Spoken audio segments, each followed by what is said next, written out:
As children, we learn the true meaning of being a hero. Being a hero requires great sacrifice for others, not just ourselves. We learn about the heroes of Jamaica's past and how much of themselves and their lives they had to give in building a nation we should be proud to call home. They believed in a Jamaica that was more than just a country, more than just an island, more than land surrounded by water. They believed in a dream of a free nation of people, a nation built on the foundation of their sacrifices, a nation of many people working as one, a nation that would continue to produce legends and nation builders that serve towards that vision. As children, we were also taught the national pledge, a solemn promise, an undertaking. I would like to believe Sir Hugh Sherlock, while writing this pledge, understood the vision and dreams of our heroes. It's clear being a hero is too much to ever ask any one citizen. Luckily, the pledge does not require heroics of any of us. It merely asks that we honor our heroes by striving to advance our nation and ultimately inspire the world, like they and many Jamaicans have done. It's important we remember those words. These words.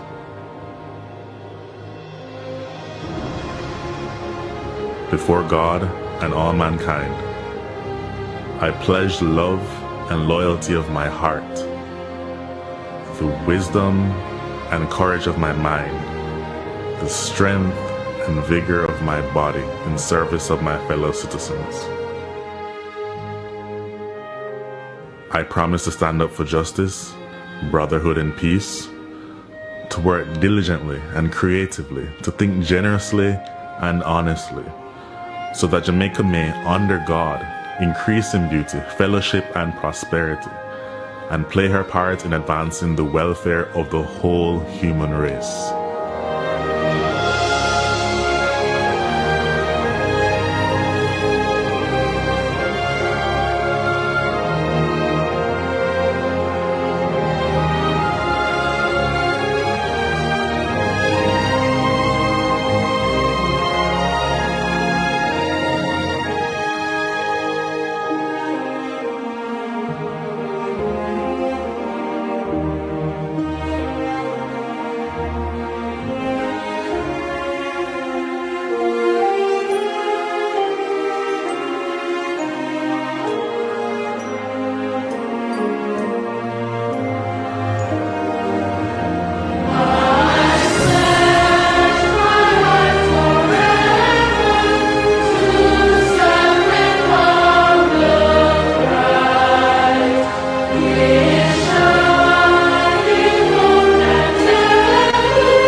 If you are like me, a Jamaican born and raised on this land, maybe you will remember saying those words, singing that song in a classroom or some general assembly. If so, like me, you made a pledge. Somehow it seems like many of us have forgotten that. The crime and violence, the indiscipline and short-sightedness, the corruption, the lack of respect for our beautiful lands we are blessed with, and the waters that surround and nurtures us. We have to do better. Let us honor our heroes so that they would not have sacrificed so much in vain. I hope this video can make a difference to even one soul. If so, it would all be worth it. If you feel the way I do, share it. May my voice become yours. Thanks for watching.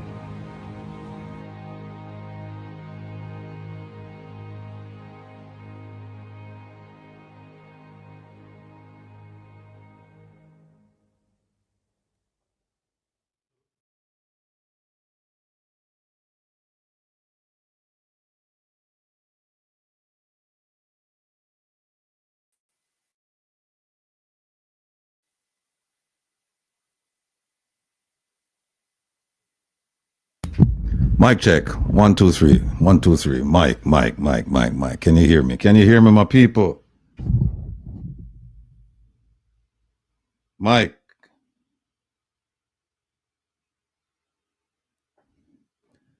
Oh, you can hear me? Okay. All right, cool.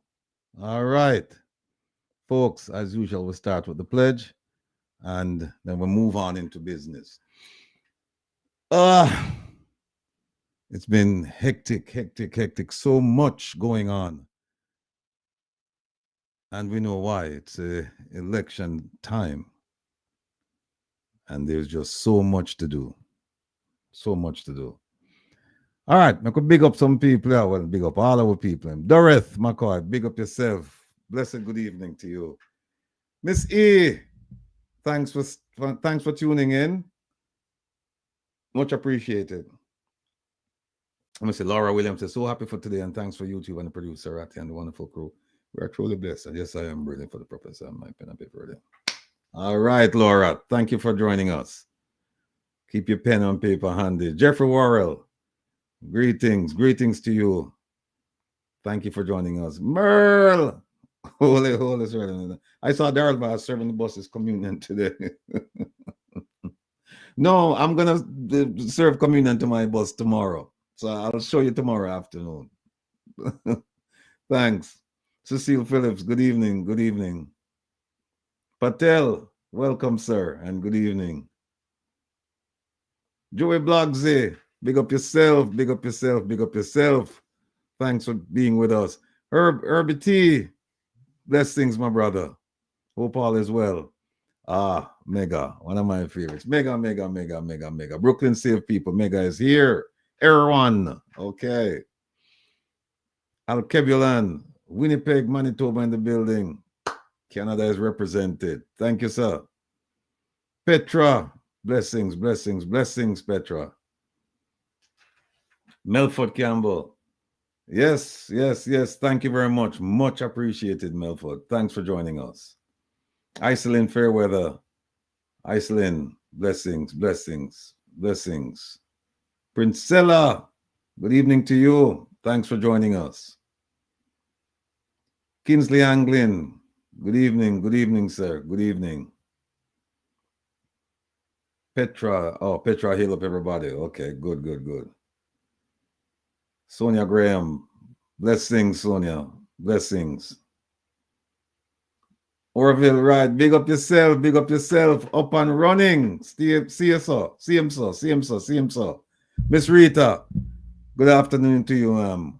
Welcome. Always a pleasure to have you in the house. Dorrit, up, and a new name. Dorrit, big up yourself. I'll get back in touch with you, Dorrit. I read the messages. We have to talk. Big up yourself, Dorrit. Mike Reed, all family and much and always love can sustain us. Indeed, that's so true, Mike.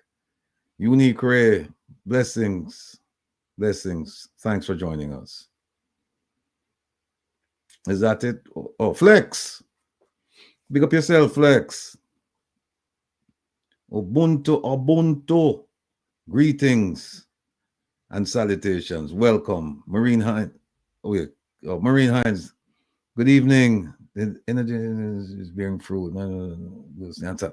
Yes, indeed, Marine. You got that right. Thanks for joining us. Good evening as well. Alison Clark, Empress in the house. Yes, big up yourself. Welcome, Alison. Real Black Woman. Yeah, man. Me like that title there. Yes. Thank you for joining us. No, the real thing. The real thing. Don't stop searching for the truth. Never. The search will always continue. Alison Clark, greetings and salutations. Right back at you. Brave 876, thank you. Thank you. Much appreciated. People like you keep me going. Thank you. Jalvaranga Daily, blessings. Blessings. Don Borland. Pittsburgh in the house. Maybe we should have started asking people if it's where them join us from. But Don, big up Pittsburgh. Big up Pittsburgh.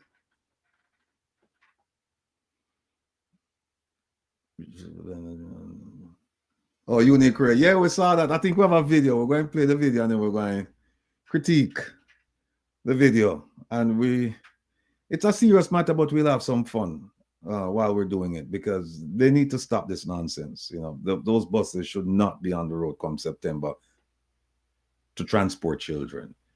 They should be on the road, or they should be somewhere doing something else, but not transporting our children. I like cats. Respect. Blessings. Thanks for joining us. Paula E. Bless up yourself, Paula and Eddie. Yes. RCS Blue. Okay, at work listening. Thank you. Thank you. But by the way, if you're not supposed to be listening, I don't want you to get yourself into any problems. You know what I mean? From work. But if you can, please, welcome. Simon Barrett. Big up. Big up. Big up to you too. Karen Anderson. Big up yourself, Karen. Bree, big up yourself. LW. Good evening. Profound greetings and blessings. Likewise. O'Neill Nelson, blessings. Yes, O'Neill, big up yourself. Uncle Keith, 561, blessings, watching from Florida. Yes, sir. Don, respect, blessings, way up there. Thumbs up. Carlton Campbell, blessings, sir. Welcome, welcome. Yes, O'Neill, big up yourself. Jermaine Thompson, Philly in the house. Pennsylvania have some serious representation tonight. Thank you for joining us, Jermaine. Patel says St. Thomas represented too. All right, good. Hey, Patel, as you talk about St. Thomas, we have something that we're going to do regarding, maybe not today, because we're still doing the research about a politician from St. Thomas. So Patel, don't let me forget to make the announcement. Patel and OT. If you will forget, I know OT won't forget to remind me so I can talk about it a little bit. David, big up yourself, David and D, all the way from Kingston, Jamaica. Yes, sir. Special agent out of from London, England. What time is it there now? 8, 9, 10, 11, 12. Is it 1:23 there now? I think they're 6 hours ahead. In an event, special agent, big up yourself. Thanks for joining us. Melford Campbell, Cayman. Yes, man. Big up yourself. Jeffrey Tavares. You know Jeffrey Tavares, because at one point I think he was in Cayman. In an event. Thank you for joining us, Melford. Big up yourself. Veronica Gale. Why was spurging rum on the bus? Veronica, we don't know. We'll try to get to the bottom of this, but we shall see. Marvelyn Rochester, Clarendon. Thank you, Marvelyn. Big up all of the people in Clarendon for me, all your family members, friends, neighbors, co-workers. Big up everybody. Oh, it's 12:23? Oh, it's 5 hours. Okay, all right. Thanks, Special Agent. That's it. Dorrit from Central Manchester. We're 5 from 1 family saying time come in his orange shirt. I was so frightened. Yes. I want to maybe tomorrow, Saturday, I'll tell you about Dorrit's story regarding the family of 5. Soulful from Brandon. Hey, Soulful, I used to live in Brandon. Nice place. Nice place. Big up yourself. Thanks for joining us. RCS Blue, Orange, New Jersey in the house. Yeah, man, I like it when they tell me one of them. Keep it going out. Hey, Cecile Phillips, we're in St. Anne. Tell me it's Monig, our friendship. Errol Clark. Yes, bless up yourself, Errol. Thank you for joining us, sir. I got some fun tonight. Soulful respect. Yes. Best Williams. Big up, big up, big up, big up, big up, big up. Carl. Stay, sir. Big up yourself, sir. That's it, OT. Bernal James from South St. Elizabeth. Where exactly? And this is South St. Elizabeth. Bernal, tell me. Enel Cunningham. Greetings to you and the crew.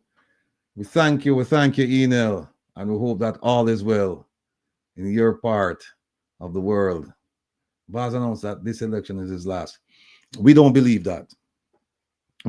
Here's why you shouldn't believe that. Here. I always say to people, do not trust the words of politicians. Do not trust the words of politicians. So, LW, no, we don't believe that. It might be one of those things we're saying it to get sympathy votes, and then the next 4 years from now, you're saying running again. No. If he wants to make the statement, that's fine, but we don't have to believe that. Jove Laird, blessings, big up yourself. Thanks for joining us. Elena, big up Enel. Treasure Beach area, okay, you've gone past which part my people in there. Either way down on the coast, okay. All right. Bamboo, St. Anne. Nice place. Matthew West, Portmore. Time come, indeed. How many of you watched the debate last night? Rum is a ritual. Vast believe in enough witchcraft and rituals. That's why I'm thinking he can win the election, like how he used to fix the election for his wife. Stella, I'm hearing that our comments similar to that all day long. And you make a point. You make a good point. Sweeney, stay so. Sweeney in the yoga pose there. Irene Linton, greetings, Irene. Gary Dunn, time come. Wolaba. Yes. See, you have your orange color up to Southwest Clarendon from a time come. Yes. Oh, let me remove this. Okay. Yes, Carl, big up yourself. Cass Rowe. Blessings. Thanks for joining us. Much appreciated. Is that it, OT?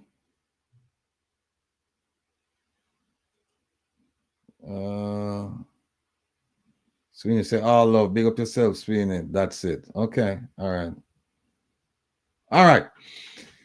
Folks, as you know, on Wednesday night, it's freestyle. We don't have it structured as a Saturday program.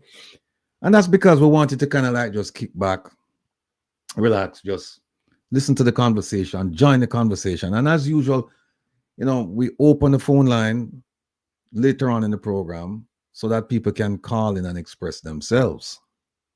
And we look forward to that. Recently, though, we've had some, I don't use the word attacks in inverted commas, where verbal attacks, where people have been coming on the platform or they've been writing to me and they've been saying some very unpleasant things.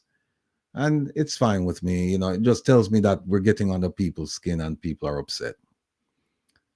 But then beyond that, you have some people who are taking some other steps, and we will deal with them appropriately. Because you know how it is. We no run. We lean into the wind. That was my FBI class motto. Lean into the wind. We don't lean away from the wind, lean to the side of the wind. We lean into the wind.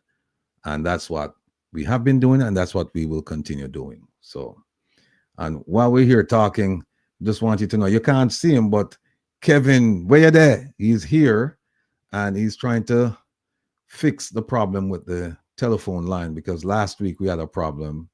So, and we didn't get a chance to fix it because he's been busy. I've been busy. Everybody's been busy. So he's now in the background doing whatever he can to make sure that when we get to that segment of the program for the telephone calls, everything is up and running. So there we go. We're getting stories about people selling votes, buying votes. And I just want to tell you something, because we hear that they're paying the price of a vote has gone up significantly from the 2020 election. And we just want you to know that no matter what they pay you, they cannot buy your vote. They cannot buy your vote. I am not going to tell you don't take the money. I'm not going to tell you that, because you know why? I can't tell you don't take the money because I'm not say, okay, here, I'm giving it to you to vote your conscience. And somebody shouldn't even give you money to vote your conscience. That's something that you should do for yourself, your family, your community, and your country. But I understand the realities of life in Jamaica. And so when somebody, if you're approached by someone and they're giving you $15,000 or whatever the number is for your vote, then what I would say to you is, while I can't tell you to take the money, I will say take the money and vote your conscience. But now there's an old scheme that's, I've been told it's going to resurface. And that old scheme is where they'll come to you with a vial of ink, and they'll tell you, dip your finger in it before they give you the money. And you dip your finger in that, and your finger is stained and will be stained for a couple of days. So that's going to prevent you from going to vote, because they're going to see that your finger has the stain on it, and your finger should only have the stain when you vote. So if you collect whatever the sum is and you dip your finger in the ink at home, and then now you try to vote, it won't happen. People have asked me, isn't there a solution that you can use to remove the ink from the finger? I don't know. I don't know. But here's what I'm going to ask you to do. If they come and they ask you, everybody has a cell phone. And a cell phone, almost all cell phones have cameras.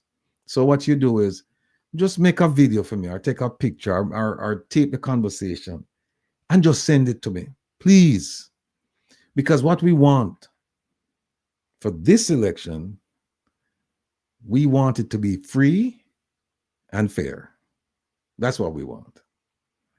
We don't want any skullduggery. We don't want any smooching things. We don't want any of that. No schemes. We want people to go and vote their conscience. That's what we want. But we know that there will be voting irregularities, and that's what we're trying to prevent. So if you see somebody, or if you hear somebody being involved in this scheme, or any scheme concerning voting next week, Wednesday or Friday, there's voting this Friday as well. I think the security services, they're voting this Friday. Please let us know, because we are compiling a list of things, and this is one of them. And if we can show that there's a political party actively involved in convincing people to vote for a price, that's a crime. That is a crime under the Representation of the People Act. I think it's section 70 and a few sections in the 90s. It's a crime. So please keep me posted on that. Then there is something else I want to show you. And we've been playing this video for quite some time now. This lady is a remarkable lady. But for her, we would not have known a lot of the things that we now know about waste, abuse, non-compliance with the rules, and other things we would not have known. She's regular on the program. We hope we could have had her, we could have her more frequently, but we just can't. But we have a video I'd like to play for you. And I just want you've seen it, but here's the thing with us now. Sometimes you have to hammer the message home. You have to reinforce it. It's repetition. It's almost like teaching somebody something, you know, teaching a child something. It's repetition, repetition, repetition, repetition. And this is one of those videos that we have to keep repeating, repeating, repeating, so that people get the message, so that it's seared in their conscience. Yes, Ubuntu. Point well made. I agree. So here's that video clip. And then I'm going to show you something that we're trying to avoid here. I'm not just a citizen of Jamaica. As a citizen, it's telling you where you belong. I am more interested in looking at this problem through the lens of an owner. It is actually true that all that money in the bank belongs to us. All the government's assets that the Auditor General is talking about, this thing named government, is really the people's. That's the first thing. I'm an owner. The second thing is I have to look at it through the lens, not just of a voter. Yes, I sat. There's an election coming up. That election is actually a hiring mechanism. I am employing 63 public officials who have to step aside, and we have to revisit who. So if I'm employing them, that makes me what? An employer. As an employer, I don't have the responsibility of a voter. A voter has one thing they have to do really almost every 4 to 5 years, dip your finger. But an employer has to be paying attention what? Far more often than that. And the last thing is, I am not just a taxpayer. A taxpayer is the person who Parliament write a law and say, you have to give me this. I see it as I am a financier, because everything that the government is going to do, I am financing it, and I want a return on my money, because that is what a financier wants. So Jeanette and the team at JAMP sees themselves as owners, employers, and financiers. So when I'm a financier and I hear that Barita or whoever is fooling around with my money, I'm going to hold somebody to account. How are the citizens going to do this? How are you going to make your voice heard? There are many ways. And call me the fool that I be, but I've been paying attention to governance in Jamaica for 15 years. And I sat every single time the people of Jamaica lean in and say, it nah go so. It does not go so. So who is really at fault here? Is it the employee, the 63 parliamentarians, or the employers? They are waiting for us to lean in on this matter. And there are several ways to do it. And I'm just going to share with you one way that JAMP has come up with. What people don't understand, and you're young in this thing as a politician, I said, but I've had politicians, one in particular who has been in this teach a me. long time. And I'm afraid to say, I sit down having a drink with him at Acropolis one day. And he said to me, Jeanette, the people think we don't listen enough. We listen and we watch everything. I said, really? He said, yeah, man. You think we don't watch it? You call a call-in show, we are listening. You write the editor, we are listening. You only think we're not listening. So I'm saying to the Jamaican people, find any way you're comfortable to raise your voice. But JAMP has come up with a way which I think ISAT could be a game changer. And I'd like to ask Will if he could just put.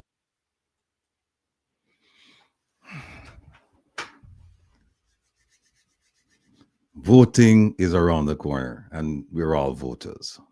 But we're much more than just mere voters. As Jeanette says, we're owners. All the assets owned by the government came from the taxpayers, except assets from international partners. But excluding those, everything is owned by the taxpayers. Financiers, everything that that the government is financing, the money came from taxpayers. Government doesn't have money. You don't say government funds, it's taxpayers' funds.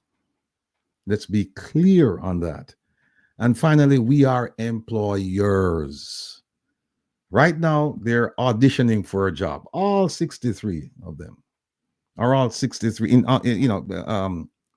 what do you say? People from in 63 constituencies. And I shouldn't say all 63 of them, because we have several third parties and we have the two main parties. So in certain constituencies, you may have 3 or 4 people vying for that vote. but they're auditioning for a job. And who's going to give them that job? We are, the voters. So you can't only see yourself as a voter. As she said, once every 4 to 5 years for a general election, you dip your finger. But we have to be paying attention more frequently than just know. We should be paying attention on a regular basis. And that's how you hold them accountable. Remember this, people. You teach people how to treat you. You teach them.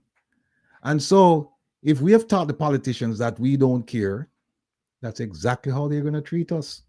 And that's why you can have people referring to us as dumb, dark, and stupid. That's an actual quote coming out of the mouth of a politician. Dumb, dark, and stupid. Wouldn't call their family members that, but they'd call you, taxpayers, voters, financiers, owners, employers, they call you that. Because we have demonstrated in no uncertain way to them that you can talk to us any way you want to talk to us. You can treat us any way you want to treat us. You can come by the constituency once every 4 or 5 years. We'll just raise our voices a little bit, but we're going to employ you again. Would you run your personal business that way? No, you wouldn't. And so that's why we're asking you to pay attention. Let this be the beginning of a new era. Let there be an awakening of the senses. Let this be recognition of our realities. And why do I say that? Because this is despicable. This videotape I'm about to show you, despicable. Take a look.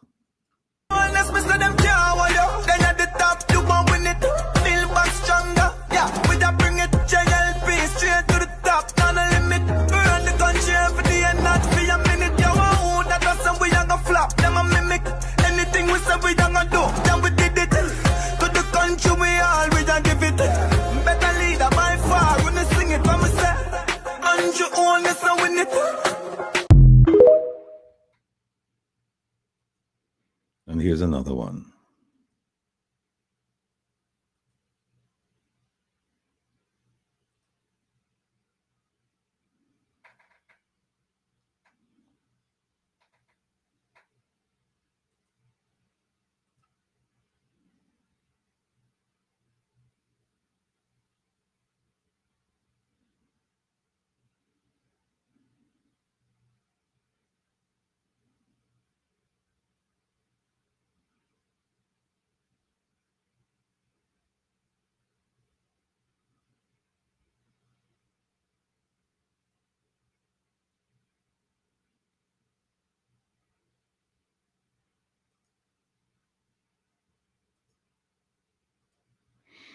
You think you can get KFC every day?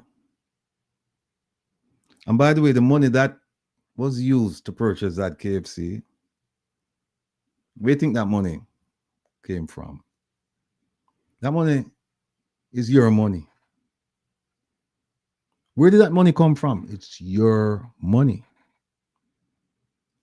But because they think of you like this. Oh my God. And they're stupid. They are dunce. Oh my God. And they're stupid. Let me get it from the beginning. Okay. They are dunce. Oh my God. And they're stupid. Well, goes back to they're dunce, they're dark, and they're stupid. They are dunce. Oh my God. And they're stupid. One more time. They are dunce. Oh my.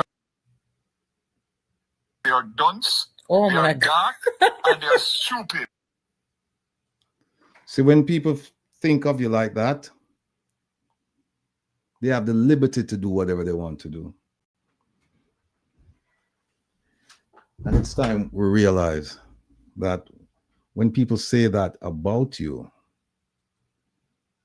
they don't care. They really don't care.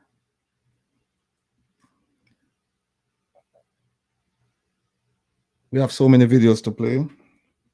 I know most of you want to hear about the buses and you want to hear about the prime minister. And then we have to talk about an associate of the prime ministers, or we're going to look at a bunch of associates. We're going to pick one and we're going to talk about that one person. Let's play this.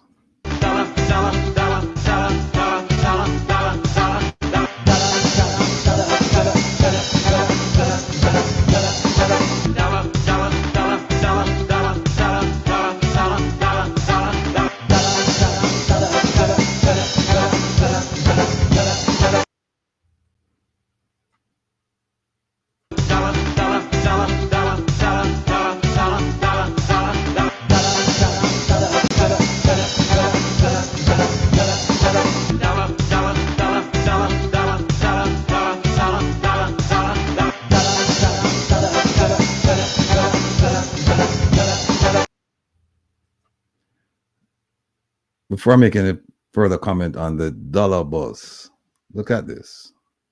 I want to go with them bus here. With them bus here. Them bus here on the road worthy. The bus here push out to drop out. The bus here go kill people, you know. Buy them for dollar. Dollar. Dollar. The dollar magic school bus them. And the battery here push out a while ago. And the battery here push out and drop out. The dollar school bus. Andrew Holness dollar school bus want to kill our people on the road. All right. The dollar school bus. You know, some people have said that it's not true. You can't buy a bus for $1. And they've challenged me. So tomorrow, because the bus is parked elsewhere, right? My bus, it's parked elsewhere, $1. So tomorrow, we're going to do a video on the bus. And we're going to show you the bus nice and pretty. And we're going to show you the bus reliable. When you crank it, boom, start. And we're going to also show you the receipt for the bus.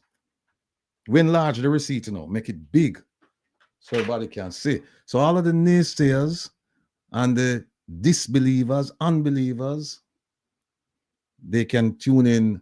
Actually, we're going to send the video out tomorrow, and then we'll have the video on Saturday on the program. So stay tuned for that video, and you'll see I will produce the documentation for the dollar bus.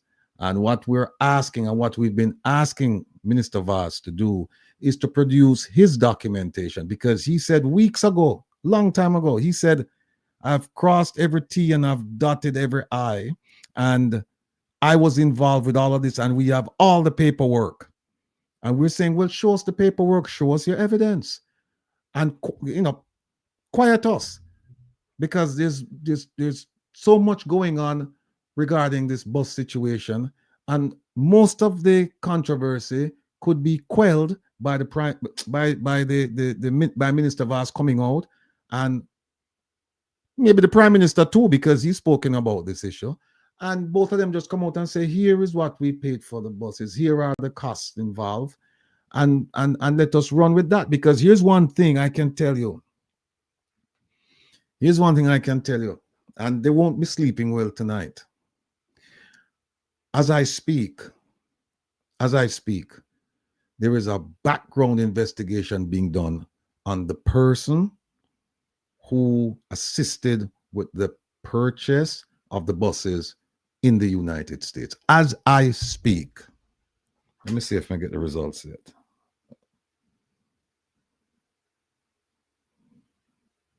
No, results not here yet, but it's been done. And I can tell you right now that there were some things, the website, Triari, Triarii, I think that's how it's spelled, up in Chicago. There are some things on the website. There's some things on the website now that weren't there before the scandal. But that's fine, because in this age of technology, there's very little you can hide. There is a digital receipt someplace. We will find it. But we're looking into it because we're not going to stop, because this is a disservice. If the buses could have been purchased for $1 or gotten for free, then why is it that we have $80,000 assigned to every bus? Now we have 110 buses, and what you will hear is that the $80,000 will pay for purchase, overland shipment, sea freight, concession, retrofitting, refurbishing, what else? Service plan, parts. You'll hear all of this. But if you took each bus individually and said, okay, I want to know how much we're spending on them individually, you cannot get to $80,000 per bus. No way. Not even Houdini could I make this magic come true. No. No. And you hear what him said? He said that the ministry officials and the facilitator, the person who assisted with, I guess from the Jamaican side, with the purchase and the sourcing, purchase, and the transportation of the buses to Jamaica, that they went to America and they conducted an inspection. Plus, there was an inspection done by the U.S. Department of Transportation, which we know is a damn lie, because the U.S. Department of Transportation does not conduct inspections of school buses. They're involved with the design and the manufacture of school buses. Once the school buses are sold to the school districts, it's up to the school districts and that state to determine how and when they will service those buses. Like, for example, where I live, the school buses are inspected 3 to 4 times a year.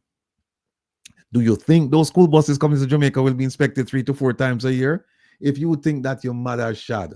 It's not going to happen. It's not going to happen. So we're asking for Minister Vaz to produce his documents. We will produce documents tomorrow. We've done it on the show, but I've enlarged the receipt, and we'll show it to a wider audience. $1, $1, one moolah, $1 for the bus. Larkland, you're right, because if they conducted all of these inspections, what Minister Vaz has given us to believe is that the U.S. government inspected the buses, the Jamaican government officials inspected the buses, and when the buses reached Jamaica, they were further inspected. Then how them miss the tires? How?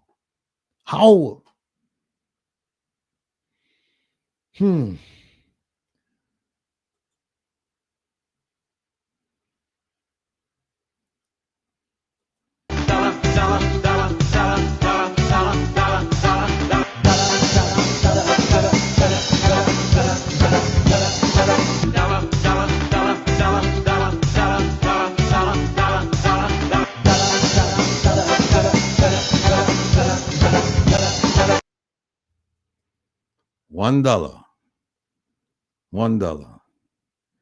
And if you added up all of the expenses, there's no way you're going to get to $80,000 per bus. And don't make him fool them. Don't make him fool them about the buses being the average age being 2010. What he must tell you is that the 26 buses that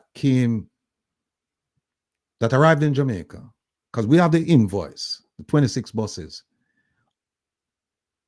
12 of them are 15 years old. That's 12 out of 26. 12 of them 15 years old. 3 of them 14 years old. 7 of them 11 years old. No, not 11, 6. Yeah, 11 years old. And 4 of them 10 years old.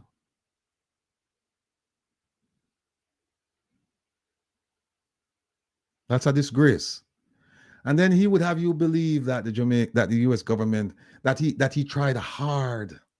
He fought to get these buses for the Jamaican children. That's another damn lie. These buses were being given away. If he had approached the school districts all across the country and said, listen, we're a third world country, we're a developing country, and we're having issues with our school children living in the rural areas as far as transportation. And as a result, we have a problem with absenteeism. And that has reflected in the poor examination scores.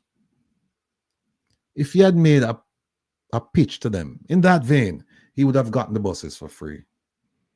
He would have gotten the buses for free. I could have had 8 buses for $8 right now. It's just because I made the phone call too late.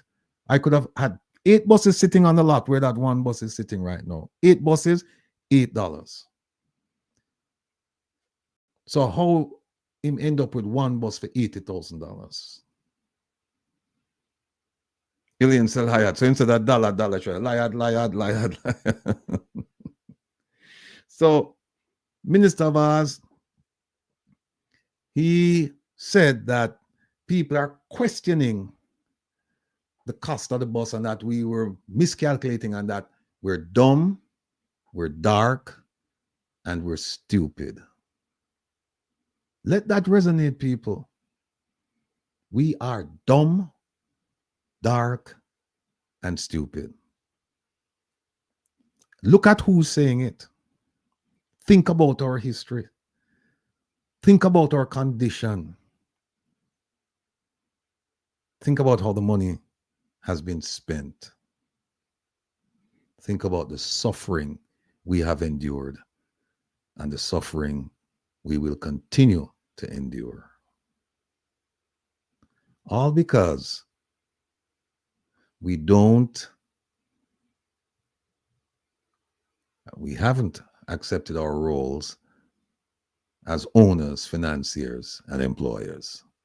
And we have taught these politicians how they should treat us. Next week, Wednesday, you'll get your chance to register your disapproval with everything that's been going on. Look at this.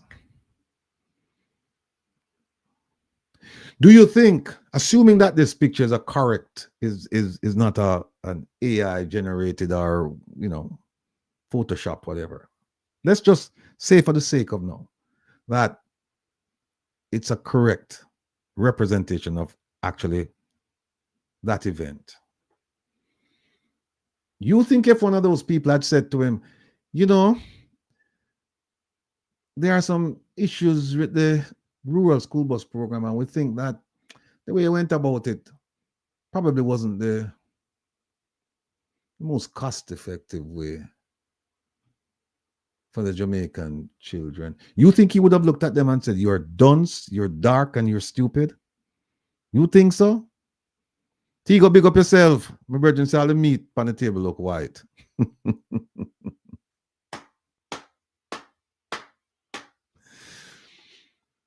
Think about it, people. You think he would have looked at any one of those people if they questioned him and said, you're not dunce, you're not dark, you're not stupid? No. It's a rhetorical question. And you know if I answer because I know, Prince Ella answered already. Yeah, Prince Ella. No, he's not going to do it. He's not going to do it. But he can do it to us. Why? Because he respects and he loves those people. Him no respect we and him no love we. None tal. And so I'm making a plea to the people of Portland. Think of Jamaica as your company and think of your parish as a subsidiary of that company. And think of yourselves as shareholders. And think of your representatives as your servants. And this particular servant, you have given him money to go out and purchase buses to transport the children of your communities. to school in a safe manner. Safe in the sense that it's environmentally friendly. They don't have any health hazards on the buses. You've given him money and you've said fine. And in fact, we're not even sure that you've truly given him. Maybe that money was taken. We're exploring that issue right now. But let's, for the sake of this conversation, you elected him, so there's a right to the money to take care of your interest. And the money was misspent.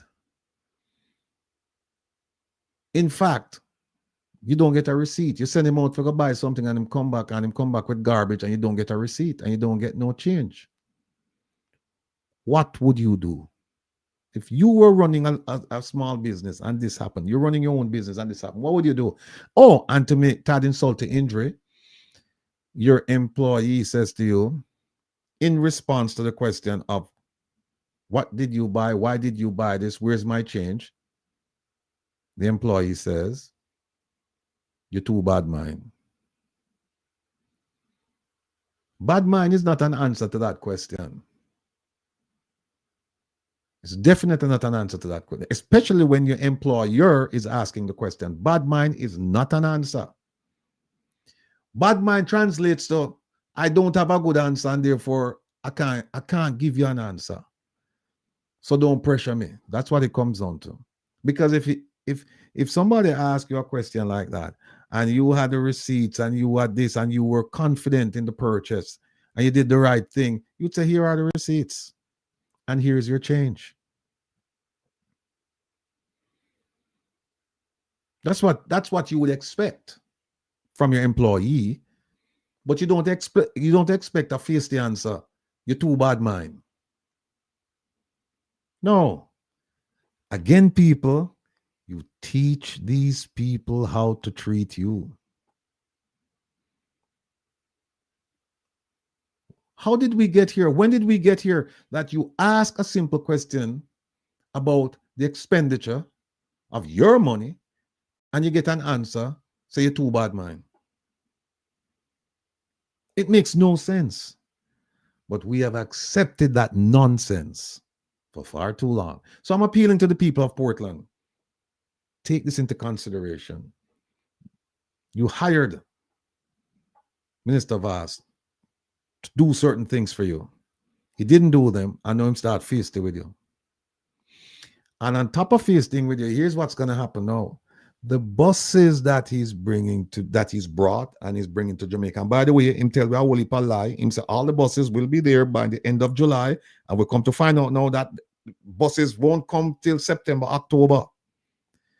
So this employee is not reliable. This employee, in addition to being incompetent, is unreliable. And you still want to keep him within your employ? Then if you do that, then you are a victim of your own demise. You are causing yourself to be a victim. You are causing yourself to be a victim. But in addition to him doing that, he's bringing buses that the EPA, the Environmental Protection Agency, the US government says, these buses are inherently dangerous. The fumes are causing problems for our children. Asthma, cancer, brain development, or impacting brain development. Upper respiratory problems. This is what we have heard from various sources within the United States. We've also heard that it's bad for the environment. And what's funny is Minister Vaz himself has touted the purchase of electric buses and what is it, LNG, liquid natural gas, to power buses for the environment. And we, Jamaica, we have been touted as the poster child for the environment in the Caribbean. And yet we're going to bring in all of them dirty buses, yeah, with the big old thick smoke.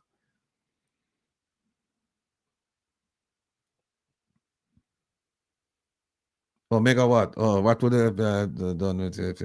You know, Mega, you know what they would have done. So he's bringing in a dangerous commodity. So he's bringing in he's bringing in a dangerous commodity, which is also poisonous. The noxious fumes. Then, not to mention the road traffic hazard, because look, when you sit on the left-hand side, you're driving that bus. If you have to go around something that's parked or something that's moving very slow, what's going to happen is that bus has to swing all the way out. By the time the driver can see what's up ahead, the bus is over there. So you have to bring the bus, come back if there's something coming. So how do you solve that? You're going to have one of the children say, have the driver say to the children, tell me how me look over there so we can't pass. Is that it? Is that it?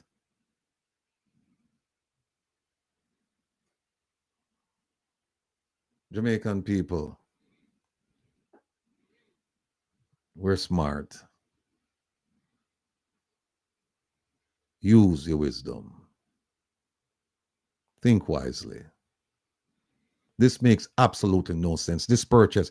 Not to mention that the rules were not followed as far as the procurement. And we showed you last week, and we're going to summarize it this Saturday. We're not going to dig deep in, we're just going to summarize it and show you that the way the monies were allocated for this initiative did not comply with the requirements. There's no emergency. No matter when I'm telling you, there was no emergency. And that's why we want to see the paperwork. We want to see the paperwork.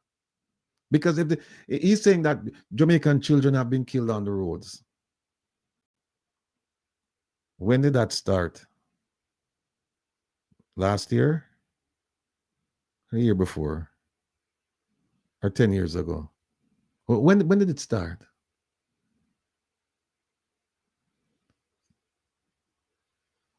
It's taking us for fools. And part of that is because we don't read and we don't ask questions. I am hoping every night I go to my bed and I sleep for the 2-3 hours and I wake up, I'm hoping that I will be an inspiration to at least one person who will say, I'm going to pick up a book. I'm going to pick up this law. I'm going to read it and see what it says. If I could just inspire one person to do that and say, I'm going to hold government accountable, this effort would be well worth it. For one person, just one person. My Jamaican people are unumi talk to. Just one person. Miss P tell me say our son passed civics with distinction and it's as a result of watching the show. You don't know how that touched me. I felt it. I felt like, yes, I'm making some headway. And that's a young man. It's a young man who watched the program, did his research to make sure that everything that we said, okay, went to school, started talking to his friends, did his exam. Miss P, big up yourself. Miss P, son, big up yourself.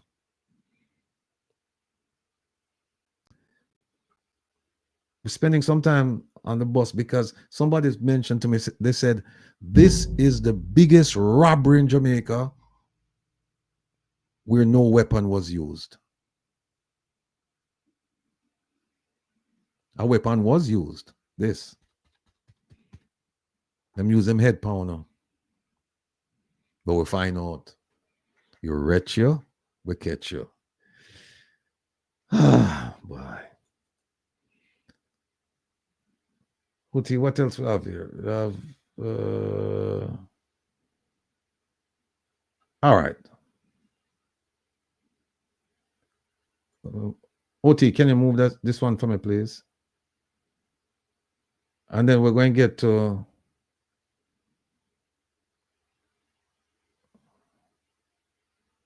We're going to get to the anointing of the boss. And then I just want to hear from you what all of you think about this. Oh, Prince Ella says, please speak a little on morale because the people are so beaten down by these politicians that maybe they do not know what is happening to them. Okay, Prince Ella, fair point. Your request is my demand. Now,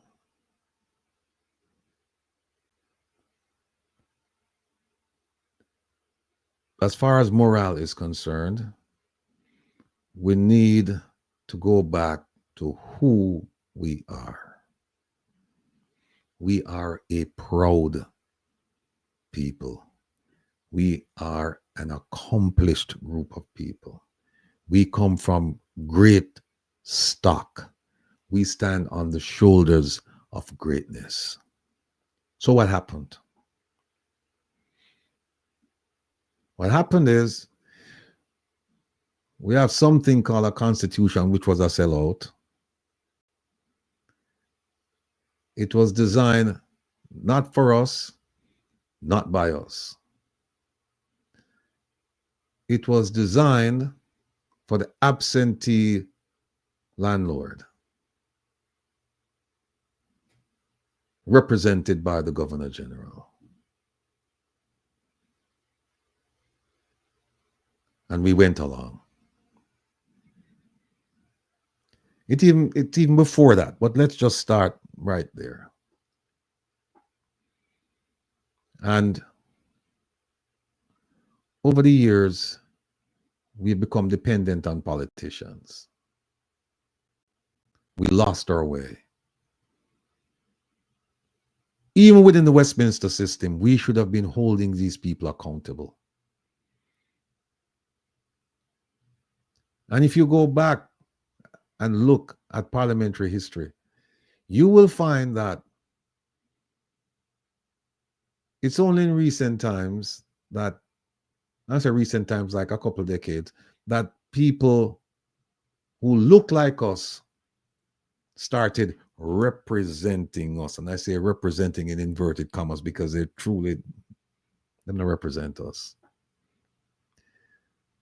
What we found was that a lot of these people, they mentored who? They didn't mentor people who live in the place behind me. They mentored their family members. They mentored their friends. They mentored their lodge members. They mentored their country club members, friends, neighbors. Because they came to rule. And we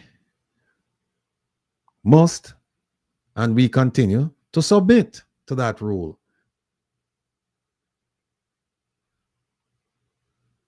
And what do I mean by that? We continue to vote for these people blindly. Them not do nothing for we, and we continue to vote for them. And then we get ourselves into tribes. They put us in tribes.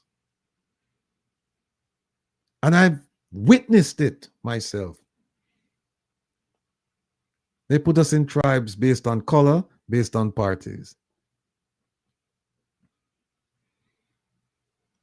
And what we don't know, and I've seen it with my own eyes, I've participated in it. When you go up the hill, who do you see at these hoity-toity parties? Who? You see a mixture of these people. What talk truth now, you know? What talk truth now? You see a mixture of these people. I remember growing up in Waterhouse, late 70s.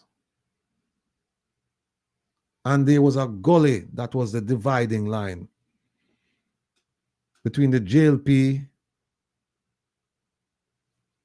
neighborhood, so-called JLP neighborhood, and so-called PNP neighborhood.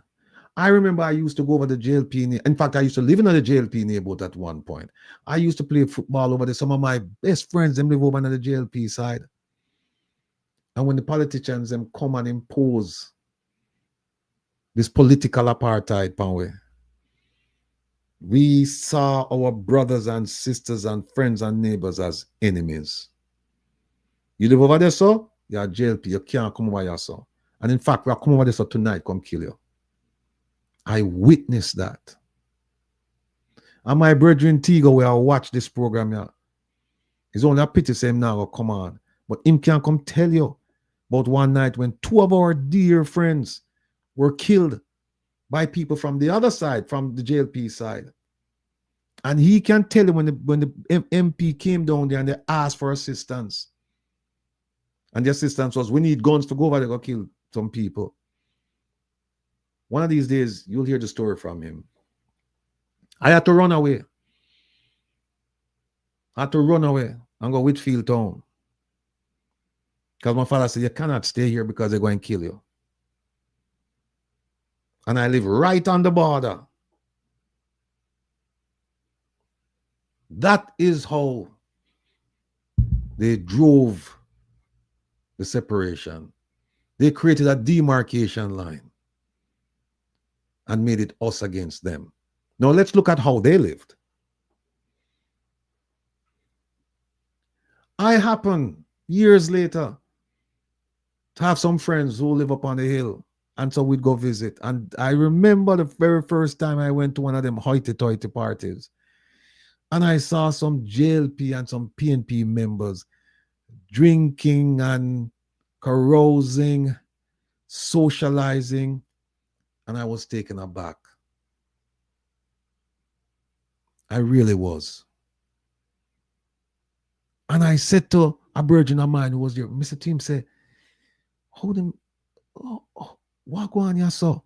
How come them people I get along with them people I do here, so? Because remember, I came from a PNP neighborhood, and I said, with them JLP people I do here, so? Them not supposed to do here, so? What go on? I was confused. And the lady who invited me, I asked her, and she said, and this lady was a staunch PNP associated with Mama P. And this lady said to me, said, watch her. I saw the thing set. She said, you see how them right? I said, them got to see him school, got to see him church, see him club, lodge. Some of them even married to each other. Believe me, I became disappointed because we don't gonna get to a fight. So we have fight tribal war against our brothers and sisters who live one street away from us. And the people who caused us to live that way, because we never think for ourselves, caused us to live that way, they were living fine and dandy. They would come to Parliament and they would put on a performance. And then they would go home and meet at each other's residence and they would have a good time. No, I'm not saying that's what's going on. No, I'm just telling you what happened during my time. And that caused me to think and say, well, wait a minute. We're not focused on ourselves. We're not focused on people. We're focused on politics. And so, okay, now let's see where this politics, how has it benefited us? And I look around in the ghetto and I really didn't see any benefit. And when I say benefit, we're not even talking about economic benefit because that certainly wasn't there. But if you talk about a benefit on the social and the law enforcement side, how the police policed. If you look at that, fortunately for me, I went to Meadowbrook, a school I never wanted to go. But thank God I went there because I got to see how the other side lived. Because when I went to Meadowbrook in the 70s, up here rich people picnic go there.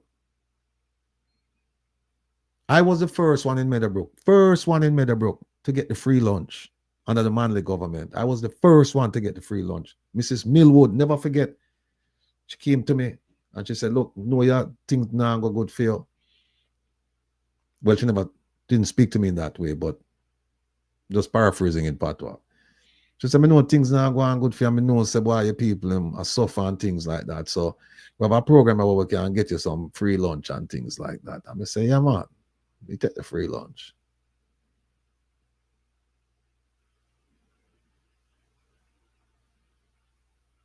And that's how it went for me. And some of my best friends I had some really good friends that lived up in that area. That's when Meadowbrook was Meadowbrook, you know. Tapanaris area. And even Dale too. And when we say how them live, and then me have to lead us and go down in our water house and see how people live. Chalk and cheese, night and day, east and west, up and down, worlds apart. I have a friend who named Keith Williams, live on Elasto Avenue. I'll never forget. Keith Williams, they would have a helper, and the helper would ask him, growing in the evening sometimes, and she asked where they want for dinner. And he would have tell her. And when me reach home sometimes and dinner not there, that was the life.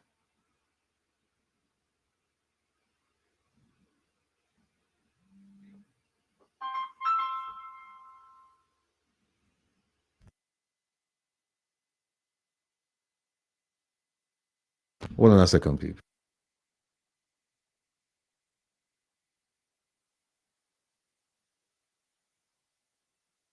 Just go and look for me while I take that call. Yeah.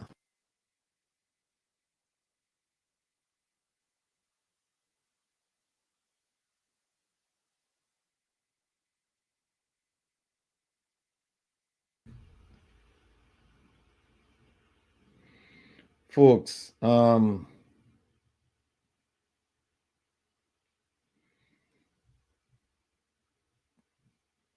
me just tell you, say, that was my life growing up in Jamaica, right? And one of these days, like I said, I'm writing a book. I stopped a while now, so hopefully after the election I can start, pick it up and then go through with it. But I have a lot of stories to tell. True stories, not make-believe, about politics and politicians and ghetto life. And even uptown life, because I lived uptown. I lived downtown, but I went to school uptown. So I know that aspect there. But here what time, we have a special guest tonight.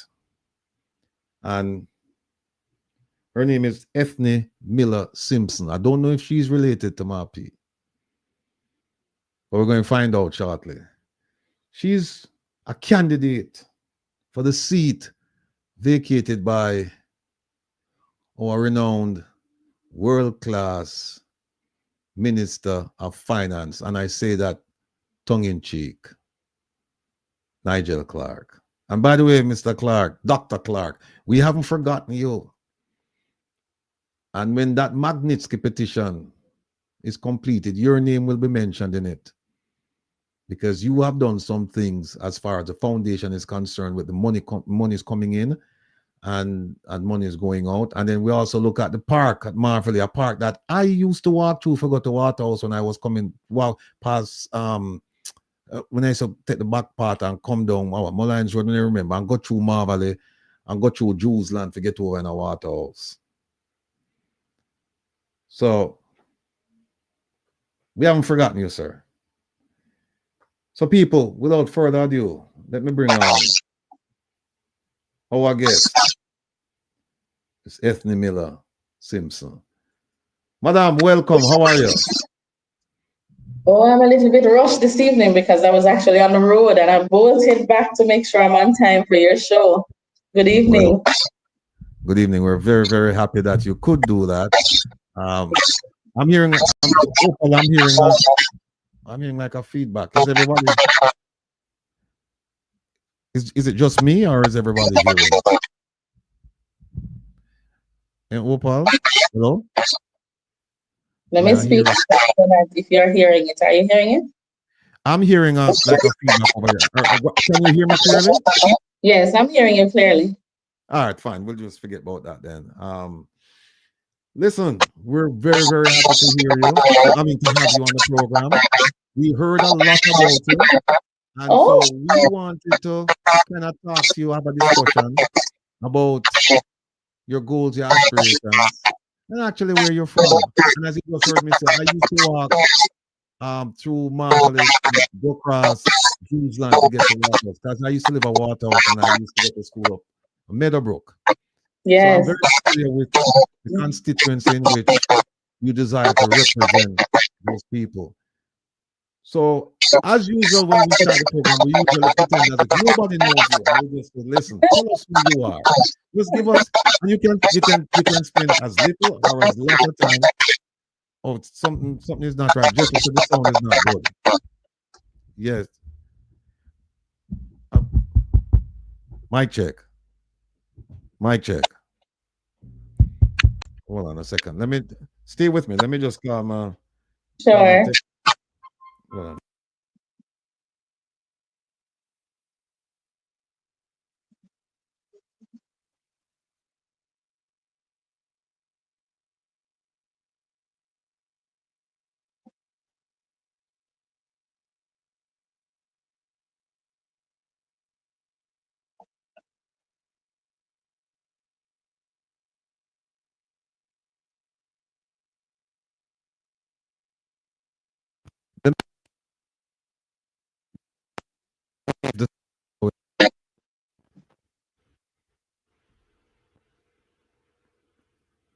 Did you mute?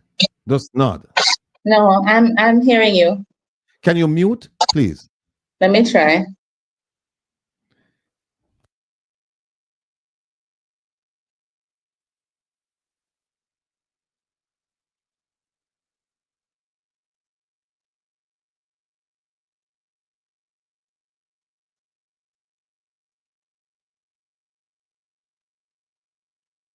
All right.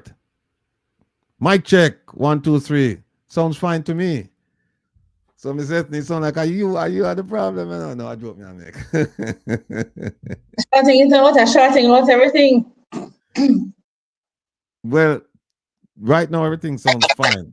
No, you see what happens when the problem is when you have to mute. Because when you mute, everything is fine. So I think it's on your end. Oh. I could log in using my laptop instead of my phone. You want me to try that? Yes, please. All right, let me try that. Okay.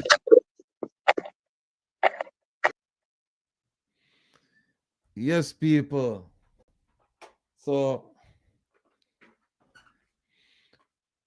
we have a lot of things to talk about here. We're going to talk to Miss Ethne Miller Simpson, and then we're going to go into the affidavit filed by Mr. Craig Beresford from the Integrity Commission. And then we of course, we have to open the phone line, and then we're going to talk about the debate, particularly the one last night. I actually watched it from beginning to end. And it was very telling, very revealing. And it was clear who came prepared. Oh, Mr. Tavares, burning the fire under that. You're doing the same thing too, sir. You're doing the same thing. And so we're very happy because it's about the children and the parents of Jamaica. And people, don't make them fool. The public school system, a school bus system, public school bus system should be free. Marlon Brown, today's your son's birthday. Why, Marlon, big him up for me now. Big him up, big him up, big him up, big him up. How old is he?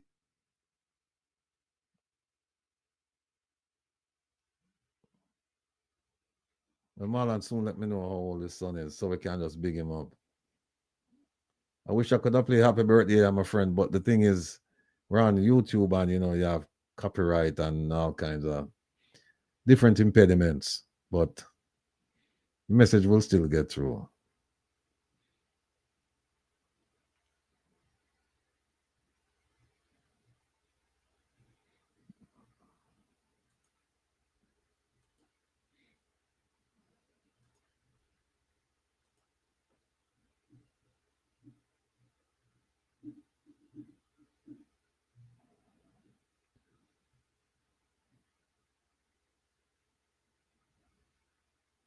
Okay. Oh, you're asking, will Doc be on tonight? I'm not sure. I have to go talk to Don. I have to talk to Opal. Opal, will Doc be on tonight? Don't know.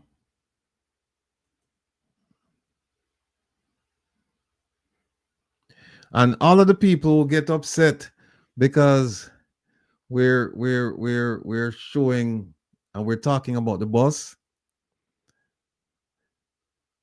There's a saying, if the truth will kill them, then let them die.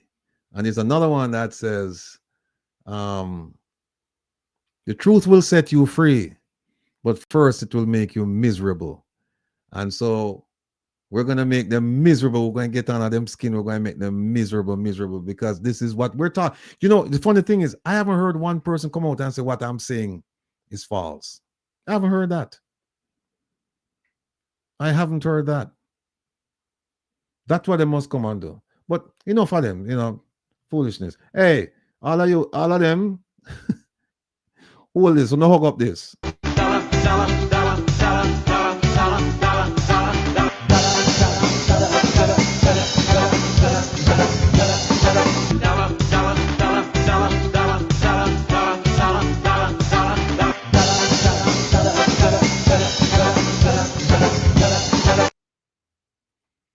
Dollar bus in the house. You hear about the dollar wine, and you hear about the dollar van in Brooklyn and Queens. Well, no, we have the dollar bus in Jamaica. So big up on yourself.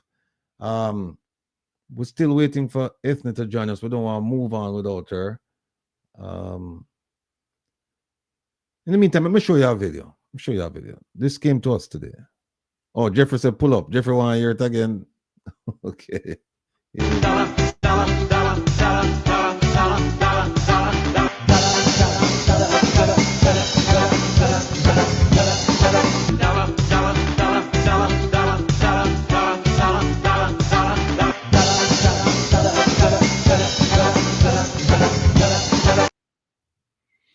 We have a new trick, How do you turn $1 into $80,000?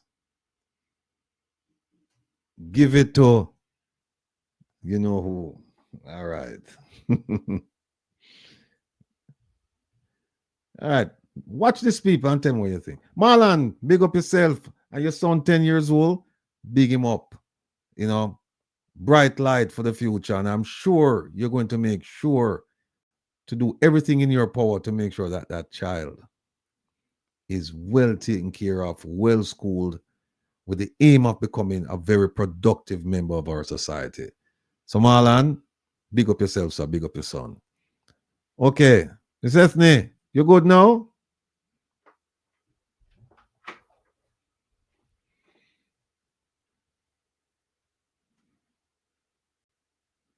Oh, it's not good yet. All right. Check out this embarrassing piece I know for the Prime Minister. As much as you're on the Labour right? As much as I'm on the Labour, yeah, Prime Minister. Of course. But let me ask you a question. Seriously, why you can't? It does run in our blood. I just can't switch. No, I'm not ask you why you can't switch. I'm asking you because you run in our blood. Okay, all right. No reason, but just yeah, I just some agree, some are banned. Yeah, but let me ask you a question though. You think Mount Salem has changed anything at all? Change, yeah. Crime rate go down and a good thing there. So yeah, of course it changed. So you believe that a government should be elected by what runs in the blood or by the work it does? Why would I have to see? Because Mark Golan can do good today and you can do good today. Well, here's the difference. It's a 50-50. I have done good. Yeah. What has he done? We just have to wait to see that though. Only time can tell, right? So you're going to change certainty for uncertainty. Yeah. Boof! He asks the man, are you going to change certainty for uncertainty? And the man say, yes, I am going to do it. OT, please move that video there for me. Thanks. The man say, I'm going to move it. Tomorrow night, we're going to see another display of incompetence by the government, the ruling party. We're going to see it because I'm telling you, if opposition need a Mark Golan And he doesn't need any advice from me. But what I would like to see him do is to focus, laser focus on the Integrity Commission, on the Westcon investigation, on the statutory declarations investigation, on the investigation of the property up in Beverly Hills. And I also want him to focus on the affidavit put out by Craig Beresford, because that is very damning. And also, he can go to the promises made in 2016, the promises made in 2020, and the promises being made in 2025. And I can tell you, they're just regurgitating what they've done over the years, people. I went through all 3 manifestos. And a lot of the things that you hear them promising now, just take your time, and if you go back and you look at the 2020 manifesto and the 2016 manifesto, you'll find a couple of things. One, you'll find that some of those same promises they made previously, they bring them forward. And then what you'll also find is some of the promises that they made that they never fulfill. You won't see them. Not promises made and fulfilled, no. Promises made and unfulfilled. You will not see some of them. And some of them, they'll just, because you know why? They don't think when I read. So they will read for you because they don't think you're reading. But we are reading around here. We understand. We might not come from nothing, but we regard ourselves as something. And when we say we not come from nothing, we don't mean our stock. We are talking about our circumstances. We come from poor people. We come from people who don't think nothing about. But mama and daddy, all the way mama and daddy, they didn't suffer so that we should come and suffer. They suffered so that we could make a difference. I've never heard a poor man say, "Me I send you go to school because more you grow up and be just and suffer like me." No. No. What you'll hear uptown, you will hear, "I want you to go to Campion and come out and be like your dad. Be a lawyer like your dad. Be a doctor like your dad. Be an accountant like your dad. Be an architect like your dad. Be a businessman like your dad." But you will not hear that message in the ghetto. You will not hear, "When you grow up and work minimum wage like me, that's why I'm saying you go to school." Never, people. Therein lies the difference. Therein lies the difference. Miss Ethne, welcome back. Can you hear me? Nah, I hear you. Nah, I hear you at all.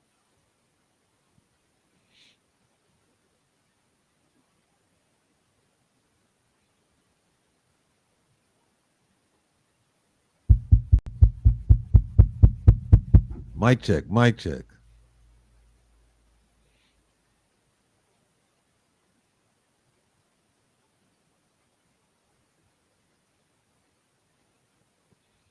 I see somebody named Daryl Vaz here. I don't think that is the minister. Said that we've always been truthful to the Jamaican people. Sir, if you know anything about absolutes, you wouldn't use the word always. When you say we have always, that word always, think about it. I don't think that's the minister, because the minister would not come over here and make such a statement. This is me, Daryl Vaz. Give us something to show that it's you. Talk to us about, give us a particular that we can say, yes, this is Mr. Vaz.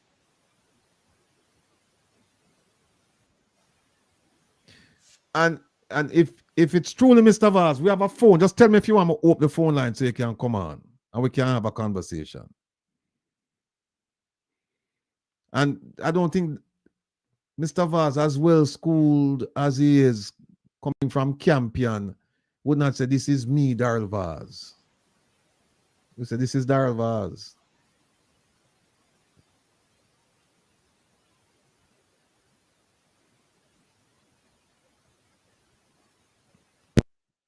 Well, Joey Blogs and Elaine, just keep an eagle eye on Mr. Vaz there, and the first time you see anything that's disrespectful, you know what to do.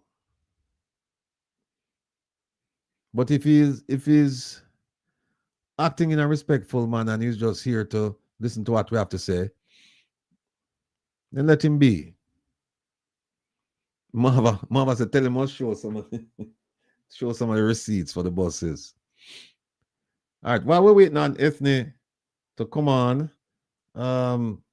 Password. It's connected. Back? Yeah, we can hear you now. Yay! Thank you. Yay! Thank you, Lord. Thank you. Okay. Yes, indeed. Yes. All right, so you can hear me now, and I can hear you, and we don't have any interference with the sound, so that's great. No, we don't. All right, so let's get back to where we left off, and that is, kindly tell us, who is Ethne Miller Simpson? Ethne Miller Simpson at heart is a country girl who came to Kingston, and she enjoyed country life. I grew up with my brothers tying out goats and running around the yard and climbing all over things and orange trees and dropping out into pig pen and all sorts of exciting country life. Regular Jamaican child that was blessed to have parents that valued education and valued education so much that they made sure that that was the first gift that they gave to us. I believe Ethne Miller Simpson is a woman of integrity, a woman who is resilient, and I've worked very hard to be where I am. I've developed what I think are some really great values, which I then put into my work, and that work is both formal professional work as well as volunteer work. And a country girl come to town. I went to Shorter Teachers College once I came into Kingston, and my first job that I applied for at Holy Childhood, they answered and they said yes, and I said yes. So I taught there for 6 years while doing my first degree. And then when I was to move on to my second degree, I had to make a choice between my education and my career. And I chose to go straight into my master's degree, where I've always worked and studied. So never had parents who could find all the money at once. So I'm always doing 2 and 3 jobs.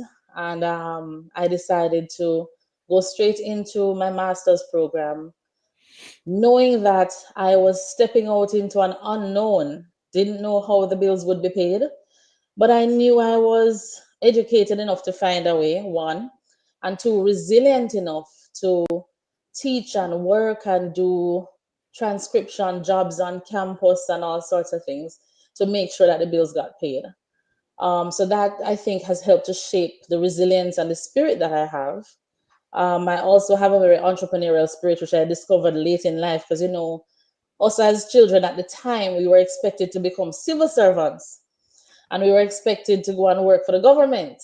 Many of us never thought of business at the time, but that changed later in life for me. So that is how I would describe Ethne. Okay. Well, sounds to me like you're a very industrious person.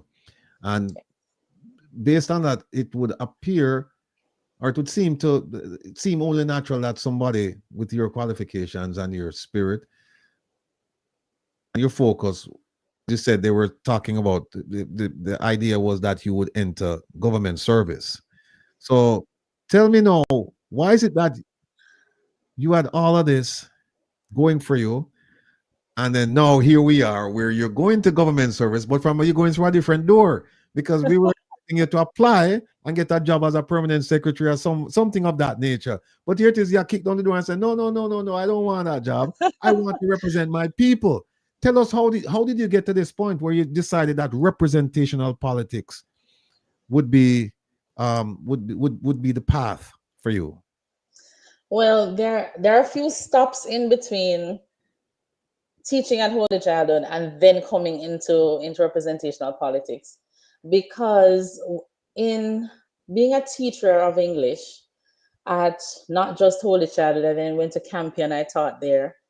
And it was one of my students. I was teaching at IMP, doing 2 and 3 jobs to make sure I pay my university fees. one of my students at IMP actually said to me, you know something? Digicel just started up and they need a trainer, and he loved my class, absolutely loved my class. And he said to me, why don't you apply? And I said, no, I don't think I will.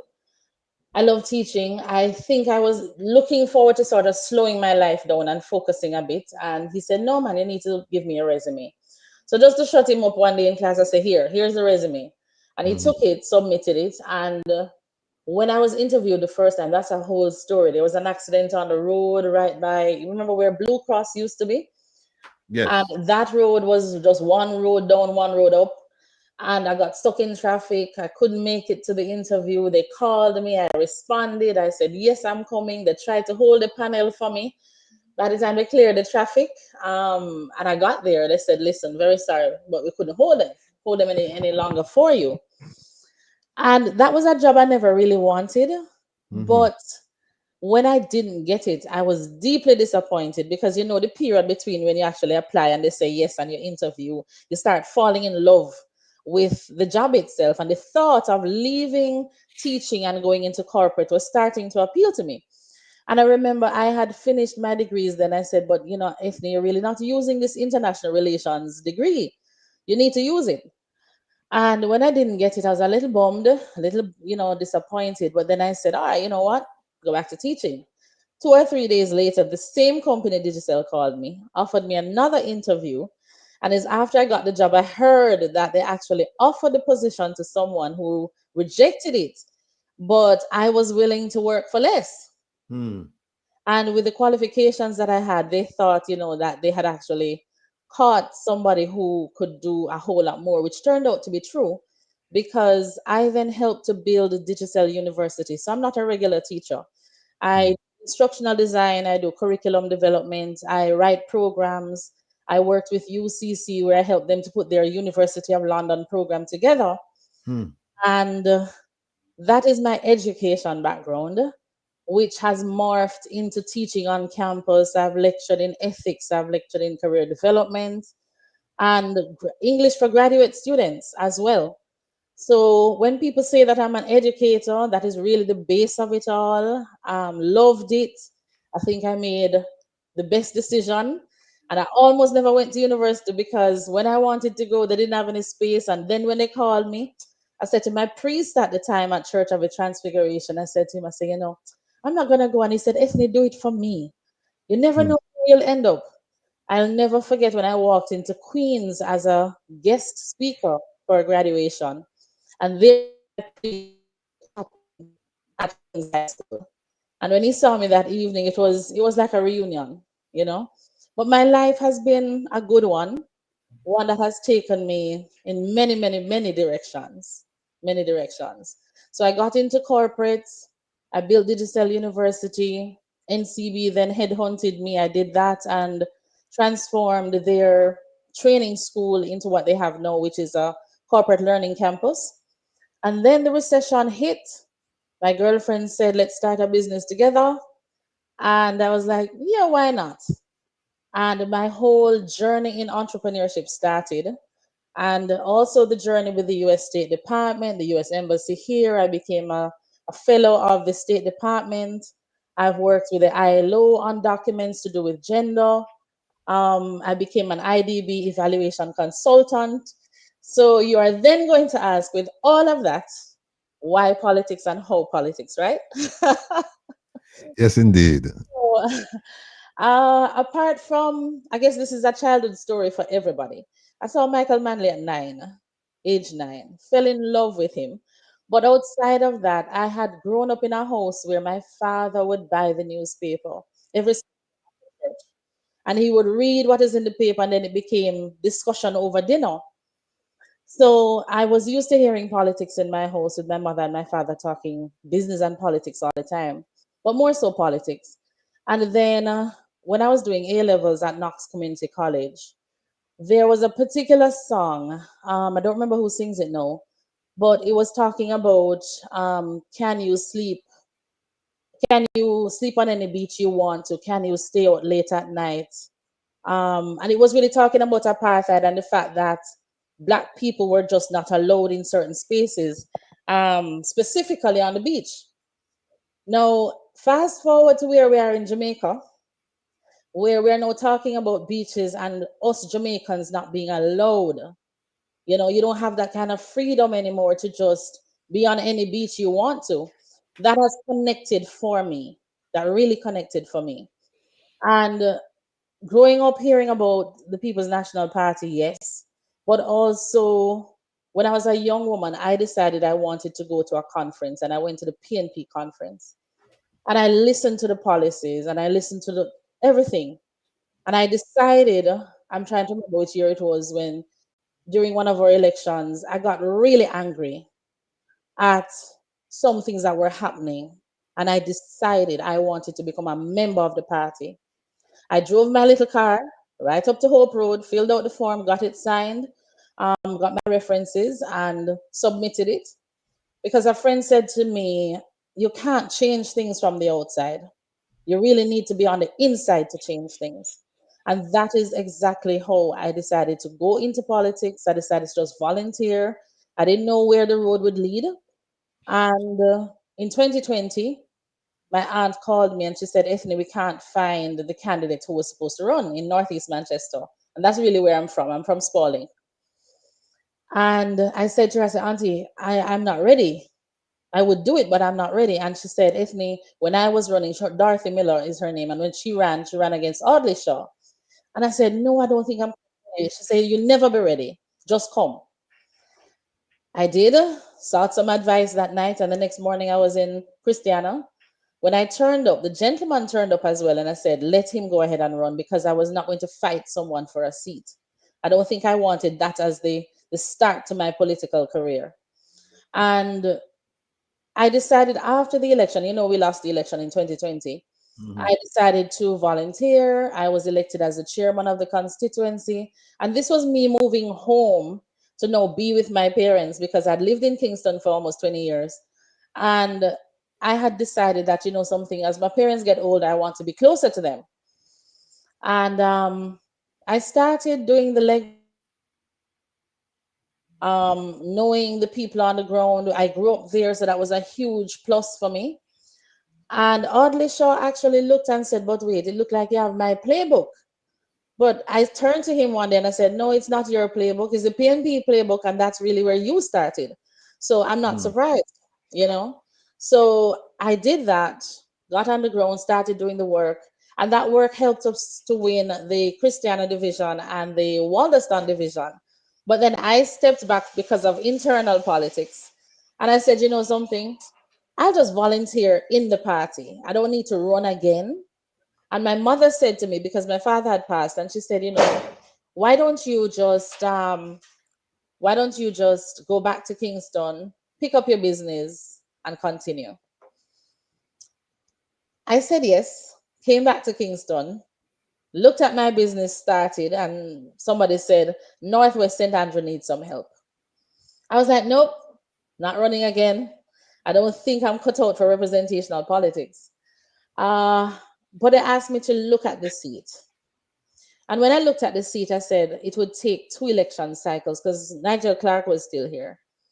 And Nigel Clark, being the Minister of Finance, I said to myself, Ethne, you really are brave, because he's no joke, you know?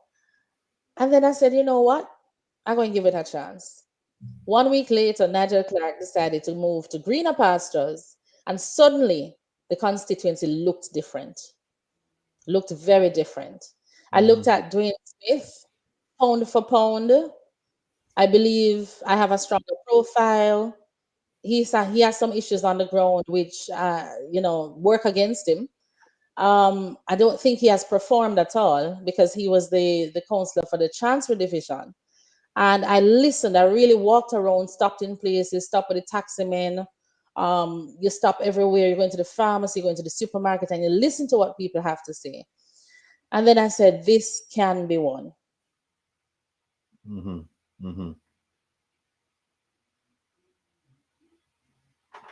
You're frozen. She's frozen. Ethne, can you hear me? And Hello?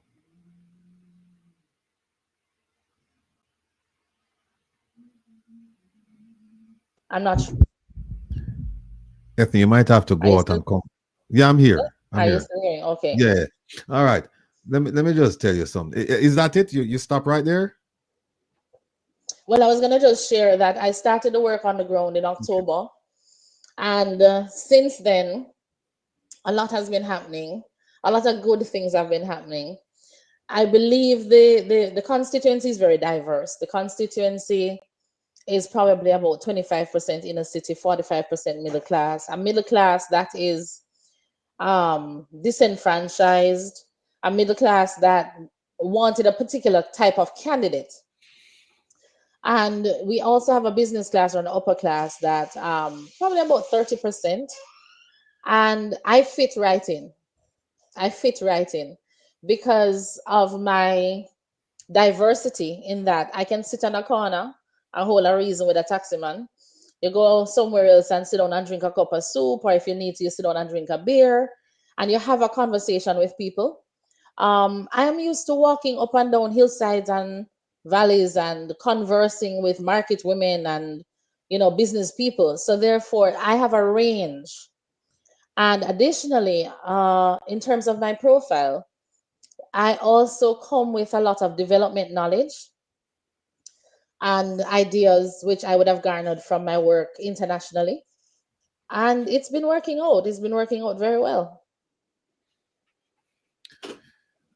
Ethne, I could just sit here and listen to you talk all night long. You have a very soothing voice. Oh, thank you. But apart from that, I am so proud of you. You wouldn't know. I'm telling you, my heart is full right now. Thank you. If I was next to you, I'd hug you. Believe me. Because we've never met. I heard about you and I said, well, you know what? Let me talk to her and see what she's all about. But no, it's not even talking to you. It's more like listening to you, because this is what we need in Jamaica. We need strong women like you. And believe me, a lot of the women in Jamaica, they're strong. They're independent. They're self-sufficient. They're intelligent. We need them to come forward, because for far too long, we have stifled the ambitions of our women. And I'm so proud to see that here it is. I have a person that I just described in Ethne Miller Simpson sitting in front of me and in front of this vast audience here, just talking about who is Ethne. Because you didn't, some people say they never born with gold spoon in the mouth, but you certainly didn't born. You certainly didn't born with one in your mouth, right?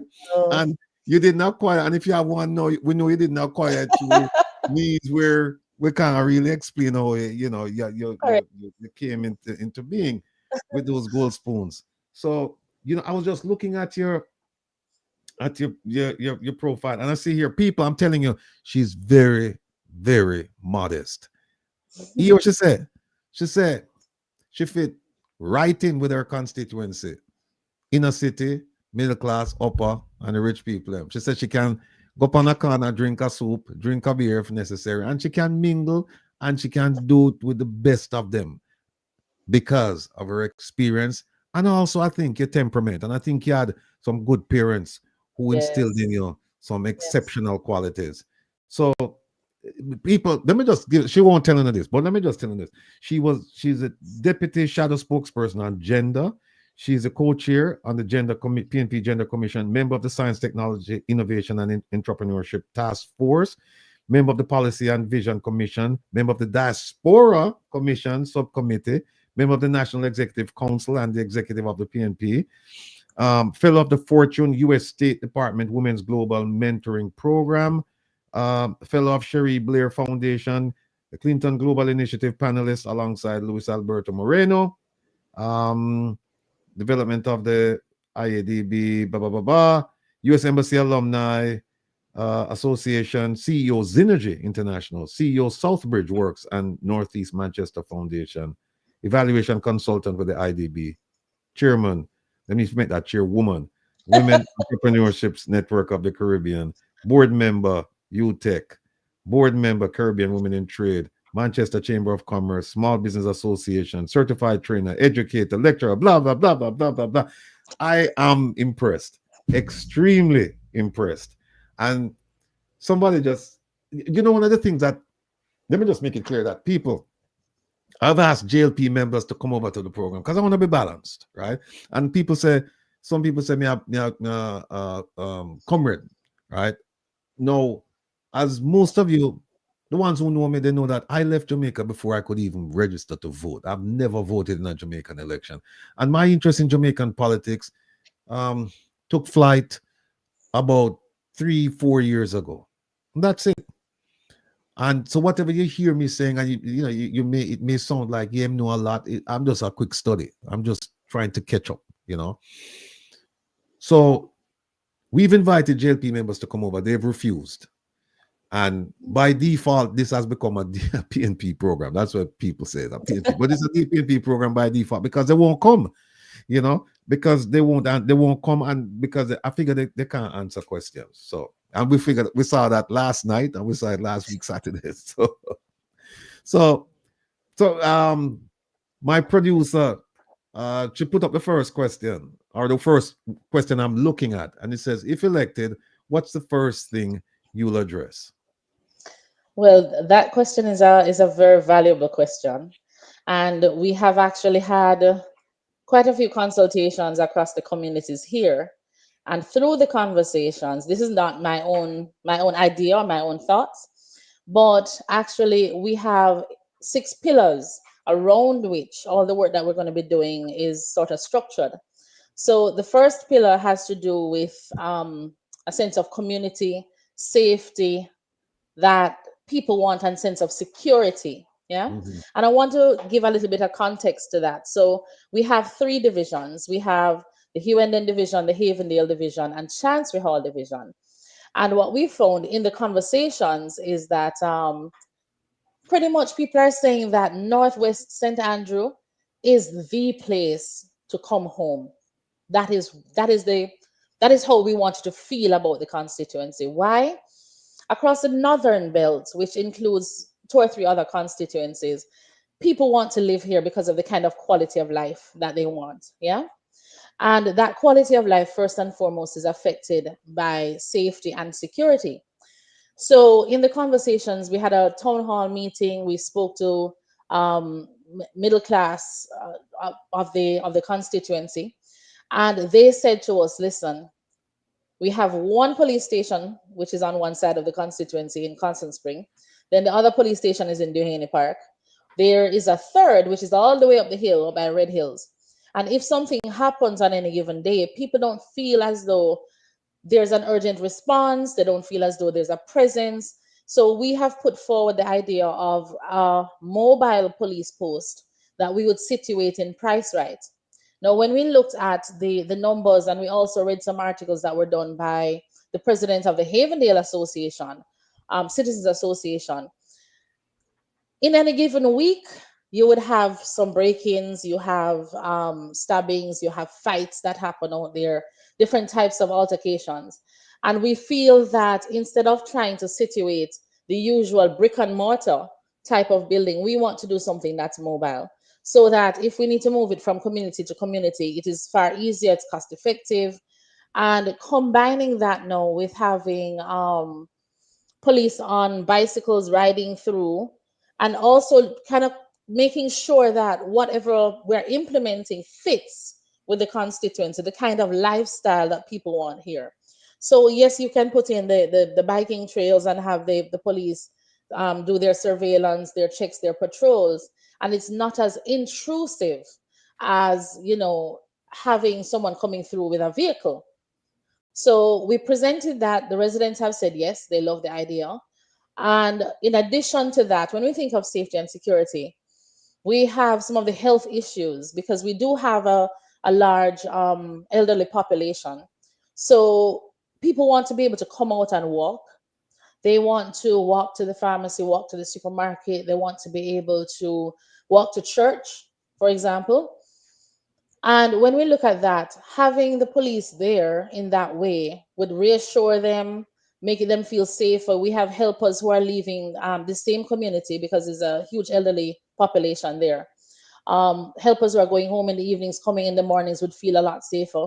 I myself actually walk the roads, and there are roads in Havendale where, because of poor lighting, lack of vehicular traffic at certain times in the day, you really don't feel as comfortable or as safe.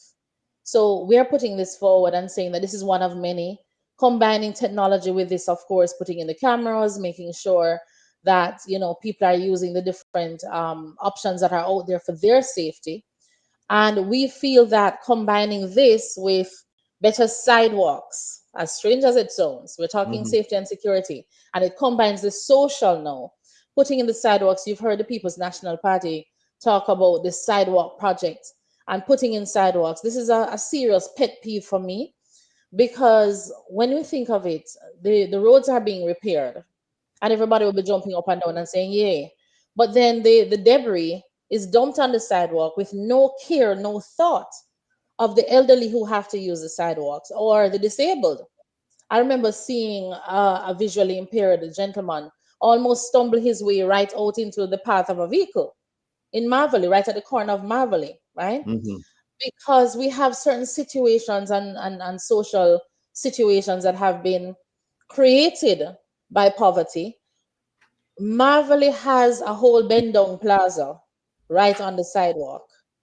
And the truth of the matter is that never had to be that way, because we had a park. The Marvelly Park was there. The Marvelly Park would allow young entrepreneurs to go in and sell their wares. They could hang their things inside. People come and purchase. We had a source, they called it the source, where the children would go for to do their homework. And when Nigel Clark took control of this constituency, they had the bright idea to do a state-of-the-art park. And they spent 75 million. And women are being raped in the park, or what is called the park, right? We have a situation where the Marvelly Park, we were told they were spending $75 million. I'm sure if you check, $75 million was spent, but not there. Not there. It's not visible. Yeah? So they planted some trees, and that's all that is there. It's no wasteland, it's pure bush. And 75 million was spent. So when we talk safety and security, we are broadening that and looking at sidewalks, we're looking at green spaces, we're looking at the mobile police post as well. So to answer the question of where we would start, that is where we would start. In addition, we're looking at infrastructure development, and we have to find a way to ensure that we can all coexist, because you would have realized that in different parts of the city, some of the older homes are now being built out into high-rise buildings, into apartment buildings, etc. And here, as I said, this is the place everybody wants to call home. People want to live here. So we have probably about 5 new developments that are coming on the hill, the Red Hills area. And the first question that we need to answer is, what is the carrying capacity of the constituency? If we're now going to be putting up those high-rise buildings and you're going to end up with 500 more people, 500 new families, maybe 1,000 new families, what is that going to look like? How will that affect traffic in that area? Because every morning when you're leaving the constituency, every evening when you're coming in, it takes so long to actually get home. I had a conversation with a resident who is actually building his home and needed to rent somewhere, and he intentionally rented on the other side of the traffic just so that he didn't have to deal with the traffic. Yeah. So we're looking at the infrastructure development issues, the carrying capacity, the water issues, whether or not the drains will be adequate. Do we have enough adequate sewage drains and so on? The older homes, are those homes connected to a sewage system? If not, then what is going to happen? So those are some of the questions that we're grappling with, and we've put these pillars together. Social advancement, we're looking at education, of course. We want to ensure that more of our basic schools are fully registered so that parents don't feel that they have to take their children to the name brand schools outside the constituency, because then that would help to cut the traffic, help to cut the time that parents have to rush out or rush back in. So these are quite a few of the things that we're talking about. And the other point I'll mention, one of the pillars I'd mention, is we want to do governance with you. So it's governance with you, participatory governance. We don't wish to come up with ideas and impose them on the people. We want to sit with you and hammer these things out. The only promise I have made in this entire time of campaigning is that once I win, I want to come back and I want to sit with my residents and say, listen now, this is the budget. This is how much that the government is now able to spend. These are the things that we said we wanted to fix. And let's prioritize every single one so that the residents know how their money is being spent. I don't have any intention of spending government's money and people don't know. They are supposed to know. So that is the only commitment, the one promise I've made, that the minute we win, we're going to sit down and do this together. One of the things that we've noticed, well, it's been a fact of life, is that people come to us and ask us to employ them as parliamentarians. And then once they're employed, we don't hear from them until close towards the end of the election cycle. Yeah, we see them. So it's very heartening for me to hear you say that. Look, once I win, I'm just going to sit down with my folks and we're going to prioritize in terms of the number of dollars that has been allocated for us to spend. But beyond that, tell me, how do you plan to get? Because if you look at it, and I don't know if you saw the video with Jeanette Collar that we play, and we played quite frequently, but her take on it is that we're not only voters. Voters only have one thing to do, and that's every 4 or 5 years you dip your finger. We should see ourselves as financiers, because everything that government has, we're financing it. We should see ourselves as owners. Everything that they said government don't own it, we own it. And we should see ourselves as employers. We have employed this group to represent our interest. Beyond that sitting down, that initial engagement with the community, how else do you plan to engage with them for the rest of the term? Oh, well, I'm excited by the thoughts and I've had so far, in that if I could make my constituency office mobile, let's start there. Because let me tell you, just as I did in Northeast Manchester, I'm going to be doing here. Can I stop you right there? Yes.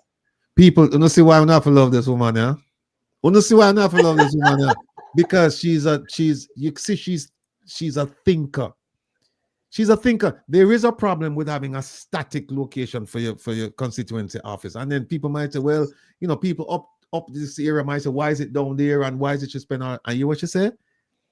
I want to make it a mobile office. That way she can serve the entire constituency. Yep. This is what we need in a Jamaica, my people. People in a Marvel, in my place, you and then up to, hey, these are the candidates, you know. We don't need to say nothing more. I don't need to say anything more. Don't just listen to her. I'm sorry to interrupt you, but I just couldn't help myself. Go ahead, please. Right. So if they always say if you could wish and you can get any wish, I would love to be able to have my office mobile. Because instead of having persons come to us, listen, I really paid attention to the fact that we have so many elderly, we have disabled, we have persons who are not able-bodied to be coming out and coming to wherever the office is. So yes, I would like to hitch that little caravan to the back of my car and be able to just drive and park, and persons should know that their MP is going to be in their area on this day, on that day, and I can go to them. And when they come, we can sit down and have the conversations as to, you know, what's happening with them, their lives, what's happening with their children, what's happening in their community. And then we're able to pull all that data together, because I'm a little bit of a techie as well. And persons who will be working with me, I want to be able to put that data together and say, okay, now let's streamline, let's align, put everything together. And we can then group things and say, push that back out in, let's say, a digital newsletter, you know, and have persons read about what is happening in their community. So it's a partnership. It's really a partnership between myself and the residents. And I will quote one of my residents from Marvel who said to me, Miss Miller, you have to give yourself to the people, let me know. You better give yourself to the people, let me know.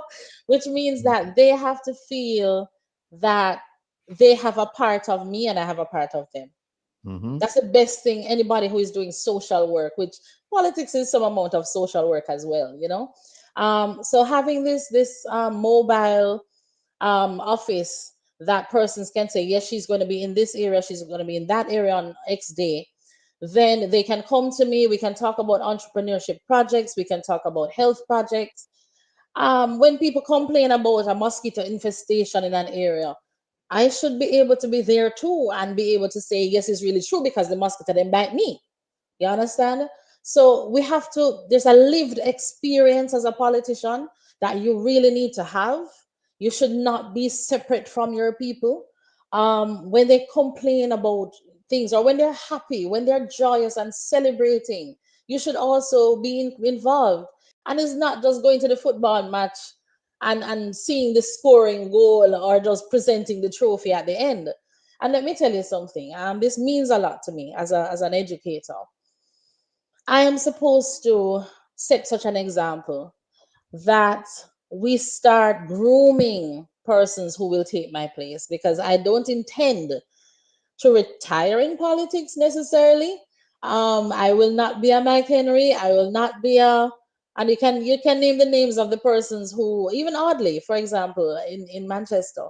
I will give up my service. I'm supposed to train some people, young people who are coming up now who say, listen, I want to be the next councillor, I want to be the next MP. And I can say to them, come and do an internship with me. See how my life goes, learn all that you. And then when I'm ready to make that step to say I've done enough and I've rebuilt Northwest, then I say, come, it's your turn.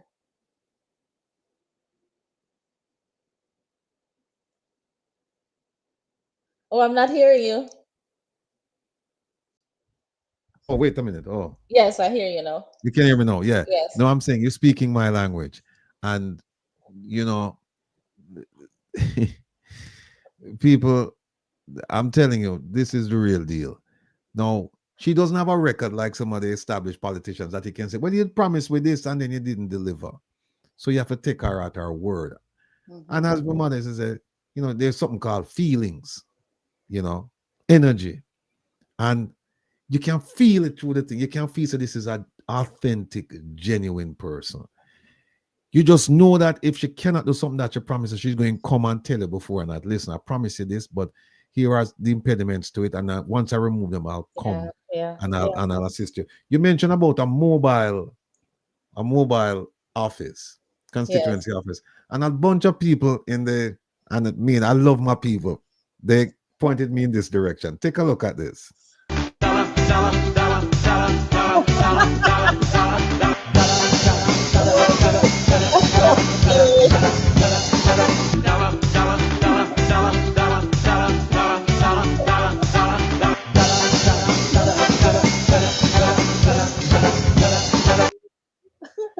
So my people were saying, they said to me, you should get her one of them buses so she can move. I don't want any of the magic school buses at all. I don't want any of those. Why not? Talk to me. Why you wouldn't want one? The whole introduction of those buses and what Jamaicans have seen, the concept of the school bus is a good concept, right? But you see, at the end of the day, having an idea and then the execution of the idea are two different things. And I believe that Jamaicans do want comfort for their children, safety for their children, but they also want to make sure that when the child gets on the bus doesn't break down going up a hill or stall somewhere and the engine, you know, no, not at all. Well, it wasn't properly done. Well, you know, Ethne, Yvonne says to tell you that it's actually my bus. I have a bus, you know, that I bought for $1. I have a bus for, actually it was given to me for free, but it's $1. Seriously, $1 for the bus. Oh. Right? Let me see if I can find it. There's a hold on a second. Yeah, here it is. Hold on. Let me show you something. You won't believe this. Share screen. Boom. Where is it? It's here. Here it is. Look at this. Oh. For $1. Indeed. And I own that bus now. And that bus is running nice. I mean, the bus Good like tires and good engine, right? oh yes, indeed, yes, indeed. And my bus have the it come with the differential for climb hills and all of that stuff. So my Okay. bus is a good one, and I'm planning to get oh there I There it am. is. There's my bus 59. And if you don't believe, says 59. Well, on take that off, OT. Let me show them. All right, there it is, right here, bus 59. Wow. But that's similar to is it gifting? So like some parents might actually gift land to their children. Well, let me tell you why. Let me tell you why they're getting rid of the buses. And family, bear with me because they all know why. And Minister Vaz mentioned it. The U.S. government, bipartisan in Congress, they came up with a grant of $5 billion US, which they provided to the states for two reasons. One is to remove to change out the fleet because the buses were polluting the environment and they were causing upper respiratory problems for the children. And the question is, why did we purchase those buses? And we know when you divide 1.4 by 110, it's about $80,000. Now here's my bus now. Same year as the buses, most of the buses in the first batch that Minister Vaz brought to Jamaica. $1. $1 because they're getting rid of them, Ethne. They're getting rid of them. So these buses, they're good though. They're good if you want to use them for like mobile clinics, mammogram testing, prostate testing, dental clinics. If you want to use them for a learning center or a mobile classroom, like the Jamal type stuff that we had back in the 70s. Churches have been reaching out to me saying that on a Sunday they want to go pick up their parishioners and bring them to church. Schools have reached out to me, said that they want them to use as like some of the culinary schools, they want to use them as food trucks. They've reached out to me. But the thing is, because of the pollution, the emissions, it's a problem for Jamaica. But be that as it may, I just digressed to let you know that if you ever want a bus, you can reach out to me and we'll make it up. Not one of the big ones, one of the small ones, so that they can, you can get around. So that's where we are with that. Let me see, Julie. I'm so happy she connected with you. You've been telling her about the Magnitsky Act. Love it. She has been on the ground constantly. Very nice and caring person who listens to everyone. Love her. There you go.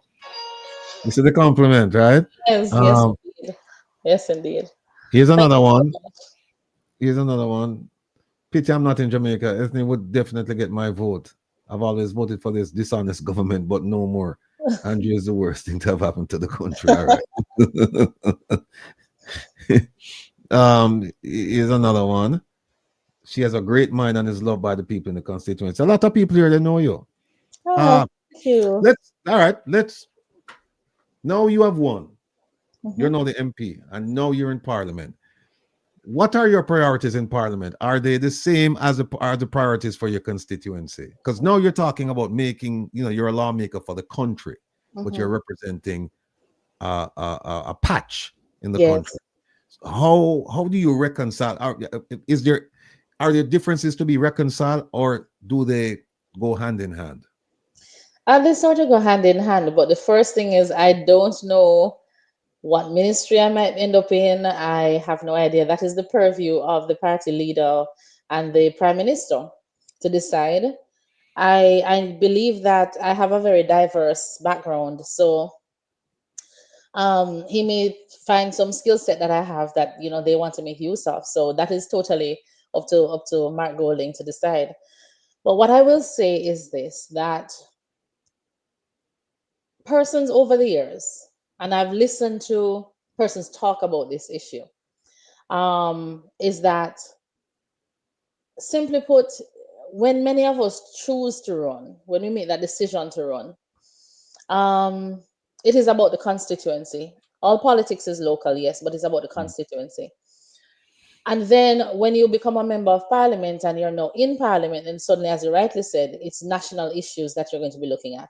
However, you cannot lose sight of your constituents and what it is that you were elected to do on the ground. And that requires us ensuring that it's not just the MP who wins. Our divisions are managed by councillors, and this is how it should work. Whether you are a JLP councillor or a PNP councillor and you have a PNP member of parliament or a JLP member of parliament, you should still work in the interest of the people who have elected you. But what tends to happen is that, let's say, yes, I am successful. We would not have PNP councillors at this time. But that is where now I would first need to work with my councillors on the ground to ensure that they're strengthened. So in the next election, we come out victorious. So therefore, we now have that connection there where we can actually work together as councillor and MP from the same party. Yeah. Outside of that, my next thought would be the issues of Northwest would still remain the issues of Northwest, meaning focusing on education, focusing on crime, looking at social issues, talking about participatory governance, putting in back neighborhood watches, which I've noticed that is a dying concept, you know, because with the influx of technology, everybody now has their camera and they're doing their thing on their property. And many persons are not necessarily socializing as much as they used to or they should. So the social aspect of living in a neighborhood is dying. And that is something that needs to be paid some attention to. Because it's not just about making sure that you help your neighbor to secure their home by being vigilant and vice versa. It's also building that togetherness, that community, that sense of community. The social interaction on a phone does not replace talking to your neighbor over the fence. Or when you're driving into your home, they're also driving home and you stop and chat a little bit. You might be talking about a recipe that you tried on Saturday and how your family loved it, and you would recommend it to the lady across the street. So yes, we've duplicated that somewhat using technology, but it doesn't replace it. And what we're finding is that in this constituency, like I said, people want to call it home. It reminds me of that show on television, Friends. Was it Friends? Where you want to go. So the song was everybody wants to go where someone calls your name or something like that. That was a line in the song. It was Cheers, exactly, Cheers.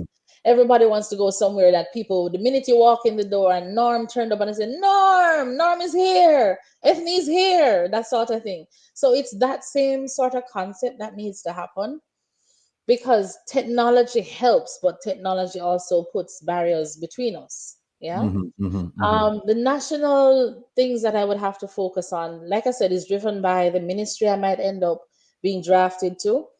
In terms of my background, I've done international relations. I've worked with entrepreneurship. I've worked with women in business. I'm an educator. So I guess we just have to wait and see. All right.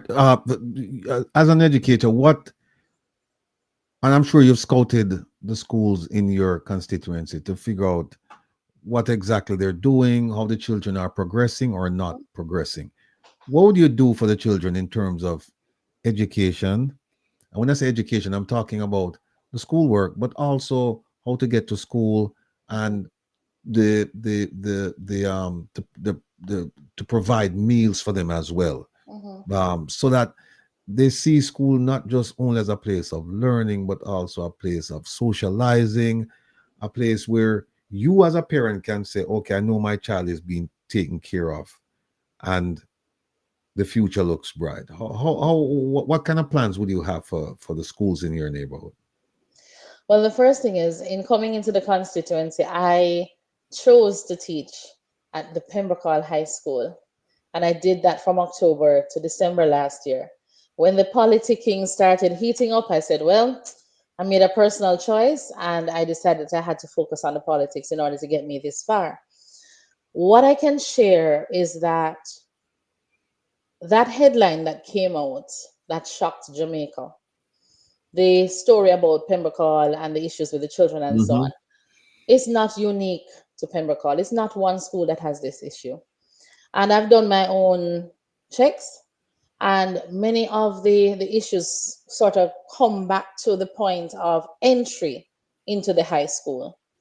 The point of departure from primary school, the point of entry into high school. Children who have been diagnosed, children who, and they were diagnosed at primary school, that data sometimes is not coming across to the high school. Mm-hmm. So that needs to be addressed.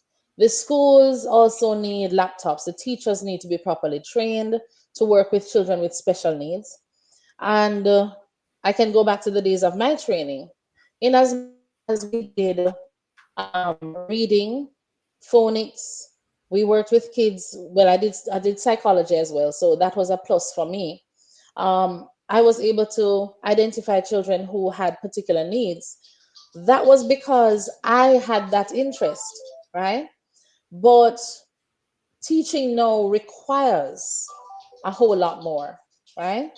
And the reality is that we need to, as a ministry, as a government, recognize that if we have children who have been diagnosed with different issues, then we don't want them in schools by themselves. We want to integrate them into the schools.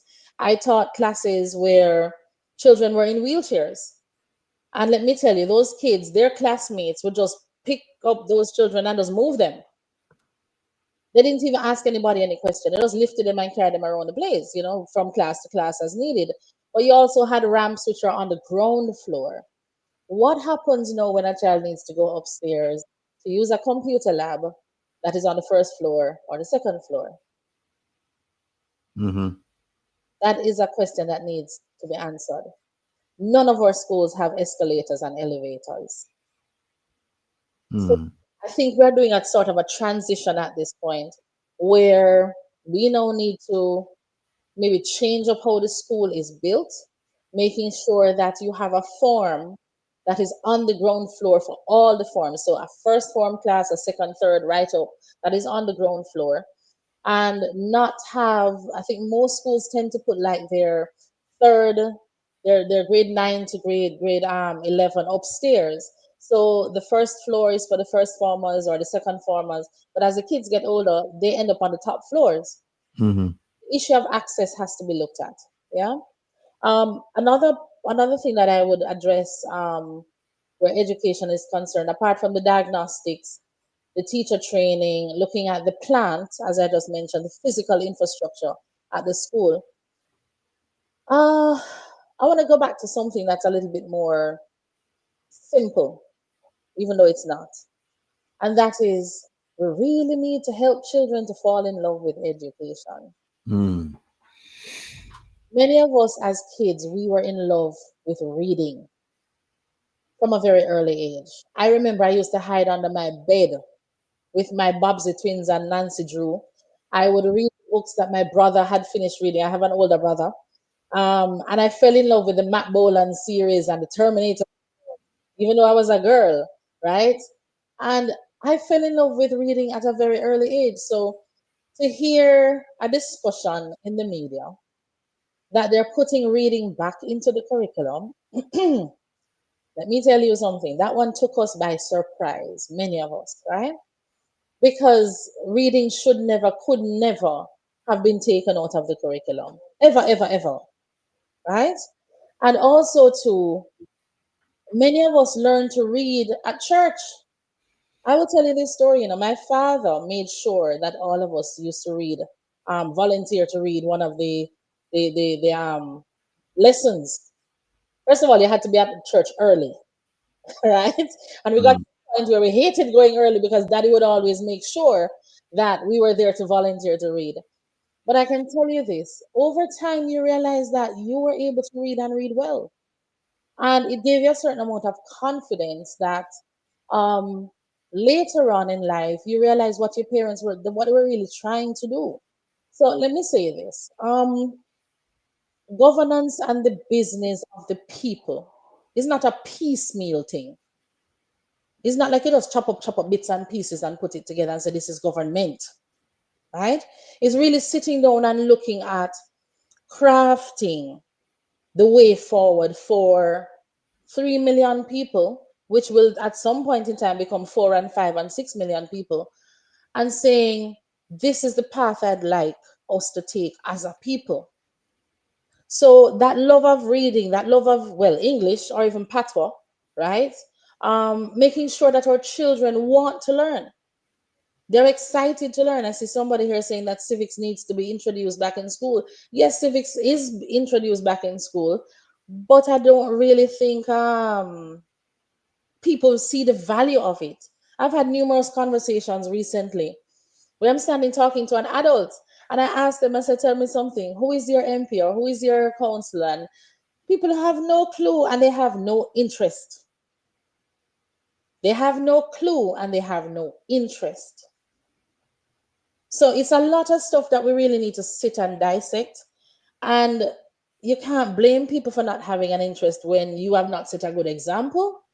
And persons take one look and say, boy, if that is the example, I don't want my child to pay attention to you, you know? So it's a reality that we really have to look at what we're putting out there as politicians, what examples we set, how you want the population to move forward.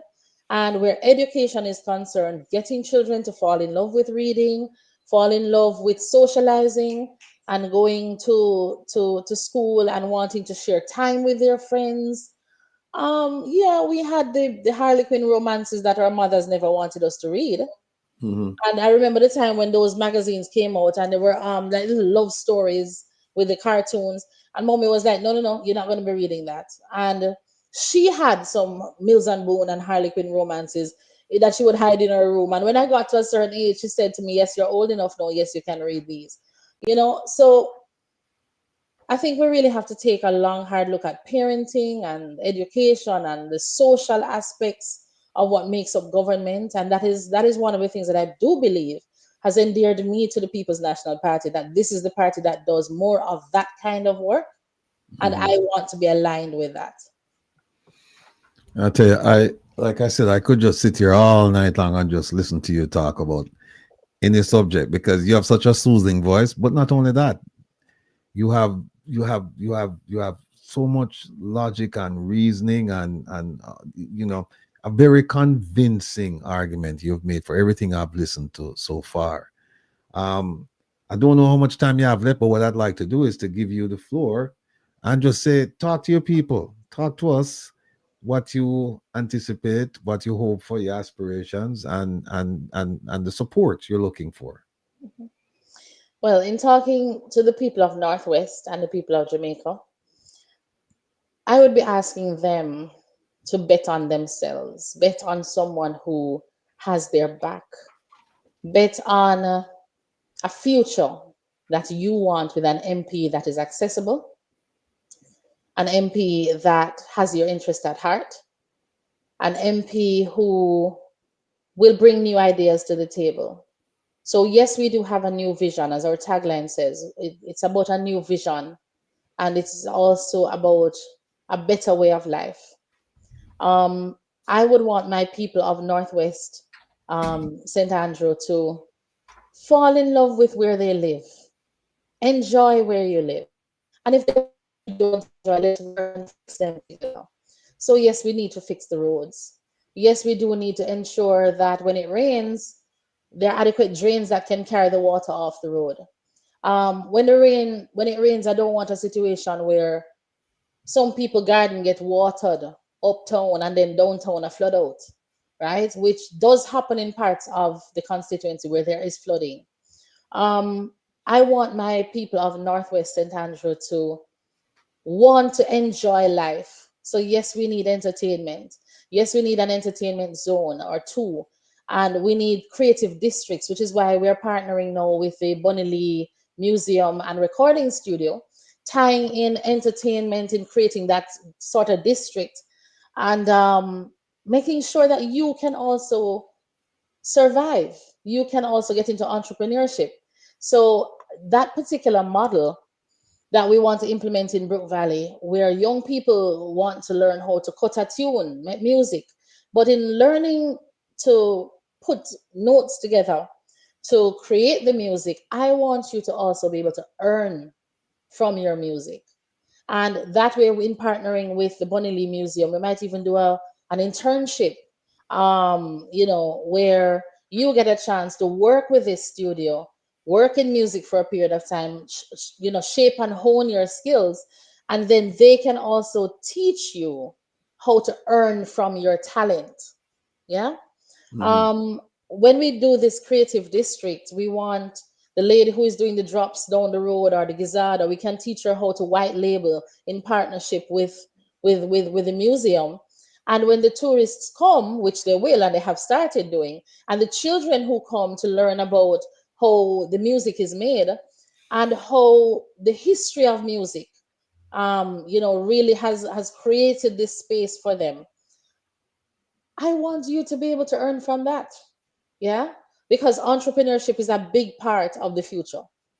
So it's not like us where it was about us becoming civil servants and, no, children want to start a business and earn from their business. Yeah. So that partnership between you and me, that partnership can bring us the change that you want and that I want to bring for you. In terms of where we go from here, yes, we have September 3. Yes, you have a decision to make.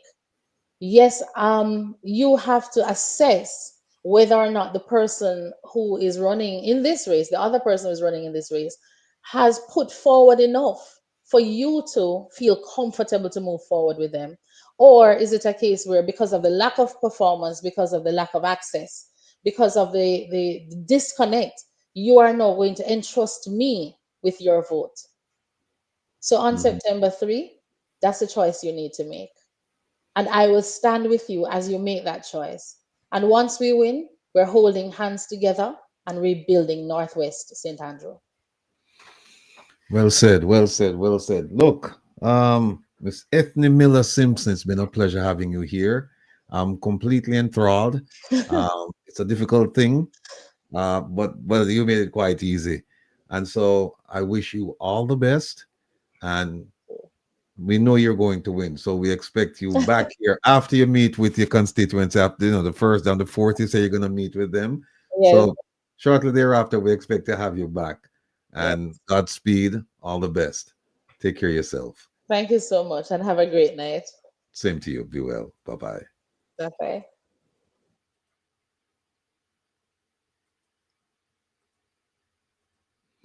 Yes, people. Miss Ethne Miller Simpson. What a wonderful young lady. See, she's a full package. She has everything.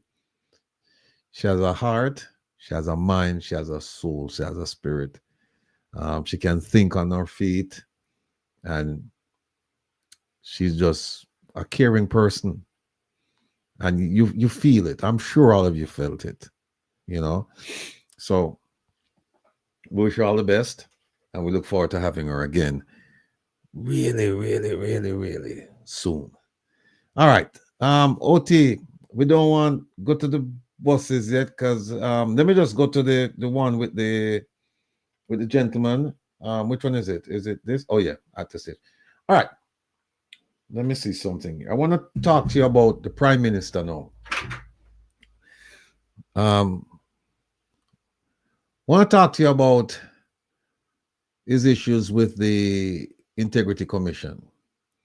And just to recap, he established the Integrity Commission in 2017, took effect in 2018, and he's always had good things to say about the Integrity Commission.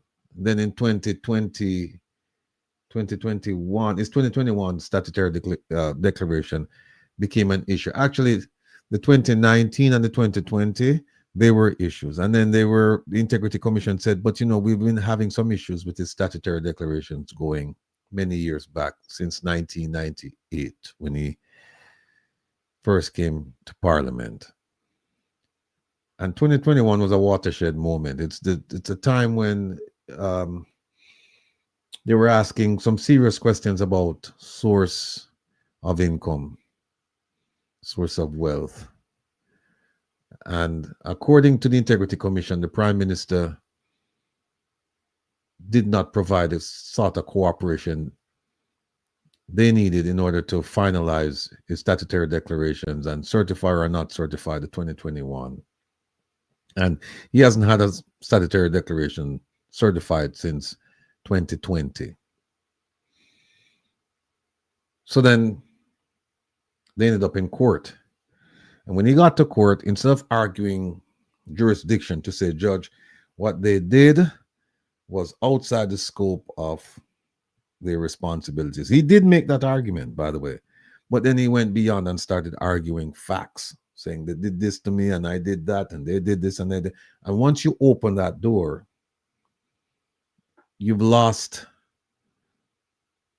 that sense of, that privacy where the issues would remain within the court. You've really lost it. So an affidavit came out, and the affidavit was done by the Director of Information and Complaints, Mr. Craig Beresford. And that affidavit revealed a lot of things about our Prime Minister. A lot of things.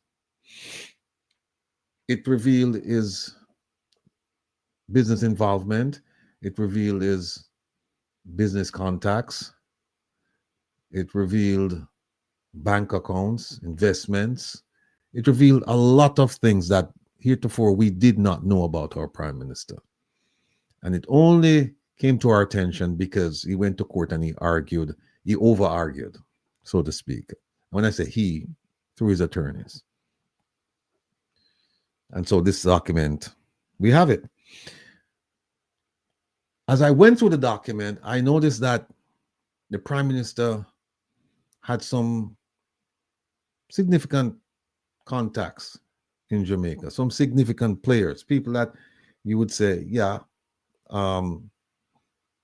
these people are influential in the society and so on and so forth. And then there were people that their names did not ring a bell. And the Integrity Commission, and I'll show it to you now, they said that they were looking at some of these people to determine the business contacts and context concerning the Prime Minister and various companies and various individuals. Let me show you what I'm talking about.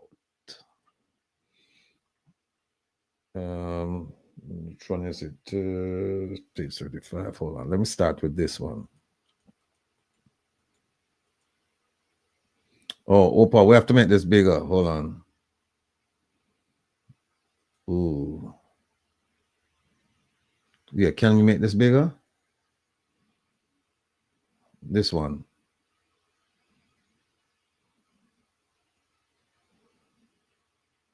No? Yes?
Folks, we're trying to enlarge this so that you can all see what we're referring to.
Stay with us.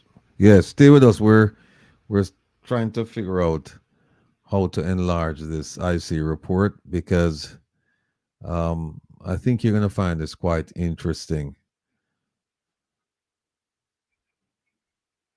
As usual, Kevin is on the case, so he's working with OT to enlarge this.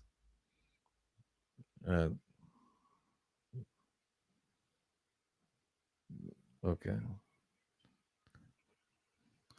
Mic check. Can you hear me, everyone? Okay. Yeah. Okay. So let me move this. And then you guys can go and work on that. Hey, I have a video to show you folks. This is what took place last night. Listen, look at this.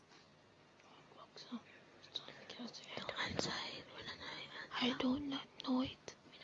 Me neither. Know it. For some reason, I think Lord. God Almighty. This looks serious, man. See, last night, folks, this had them huddling last night, and they couldn't really deal with the questions. They missed something else. Hold on. Hey, you're gonna find this funny, people. You're gonna find this really fun, and just consider this as like comic relief while we get the document ready. Look at this. When they were in power, they didn't care about East Central. Let's us all come together and work with our MP Terry Long to secure the third term under the Andrew Holness led administration. All right, my workers, me couldn't go and a big enough. Fully done. To stand before you today as the Member of Parliament for St. Thomas Eastern. I bring heartfelt greetings on behalf of the leader of the opposition, not the opposition.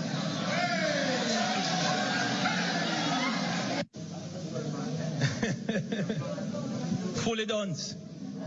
Their heights by great men reached and kept were not attained by sudden flight, but by day while their companions were sleeping.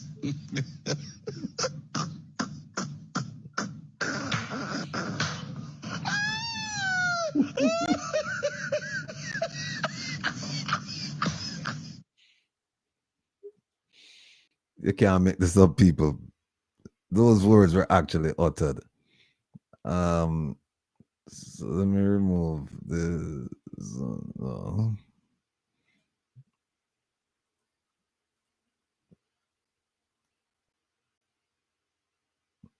Give me a second. Here's one here.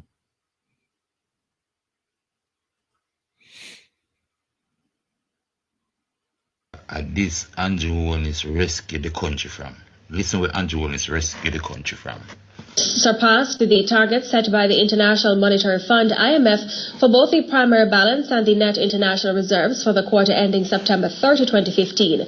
Co-chairman of the Economic Program Oversight Committee, EPOC, Richard Bowles, shared the figures, which he says is good news for the country, on Thursday. That Andrew Holness rescued the country primary balance, we recorded 50.8 billion, and the target was 40 billion.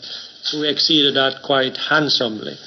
The NIR stands at 2.4 billion US, and the target was 1.4 billion US. So once again, a very safe margin by which we pass both of these critical quantitative targets for the IMF program.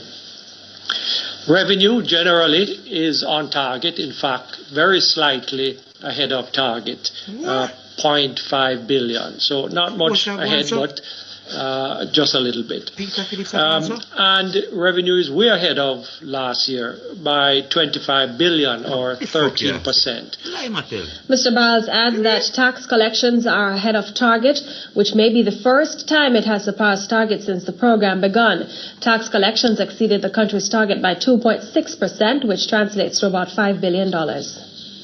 That's quite significant, and they're better than last year by $26.6 billion, or 16% more. So in the past, we have been quite concerned, if not critical, of the tax targeting and the tax collections, and what they have shown us this quarter and this year to date is that they can achieve those targets even when they are more aggressive than last year. So Jamaica, this sound like a country that's on the brink of collapse. They could listen more. I saw we are around them this morning, you know. In terms of the taxes that performed beyond expectation, corporate tax over by 1.9 billion, do you hear that? and compared to last year, over by 3.1 billion. A prime minister and a member them are something here, man. So, yo, Jamaica, I want to share them video, you know. Them are for the undecided people, them. So make it viral. Because this is the country where Andrew was saying rescue from the brink of collapse. At this year, in 2015, November the 5th, 2015, report this. That time, Andrew not in a power yet. And he rescued the country from collapse. This sound like a country I go collapse. We could hear more, brother. Sales tax up also 2 billion and GCT 1.9 billion. But remember, government is paying GCT now, so that GCT 1.9 billion more needs to be seen in that context. Despite the gain, two taxes underperformed. PAYE fell short by $0.5 billion, and customers' duty dipped by $0.8 billion. Grants also lagged behind the budget by $3 billion. The EPOCO chairman adds that expenditure for the quarter ending September falls below budget at $13.8 billion. Whoa. Wages in particular underspent by 3.9 billion at the end of September. But as I think many people know, in October, some of the back salaries as negotiated by civil service, etc., were paid. I think that amounted to 3 billion. Wow. So, as I think we said last time, that wage number is going to catch up with budget very shortly. Interest expense also below budget, 3.4 billion. But as I think we mentioned last time too, the cost of raising the 2 billion bond hasn't been booked as yet, and when it is, that interest costs will come in line with budget. Capital expenditure, however, down 6.5 billion, lagging 6.5 billion.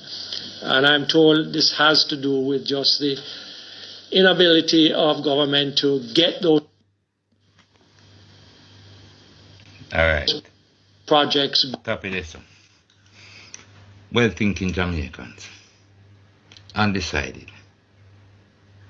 Epochs, I give a report, and the report they sound like a country that's on the brink of collapse. On November the 5th, 2015, this a report I released on TV, you know. And I say it off on my head card. Get them argument, them in the restart, them figures them I don't know about. But this sound like a country Andrew wants rescue from the brink of collapse. Use your common sense. Comment in the comment section.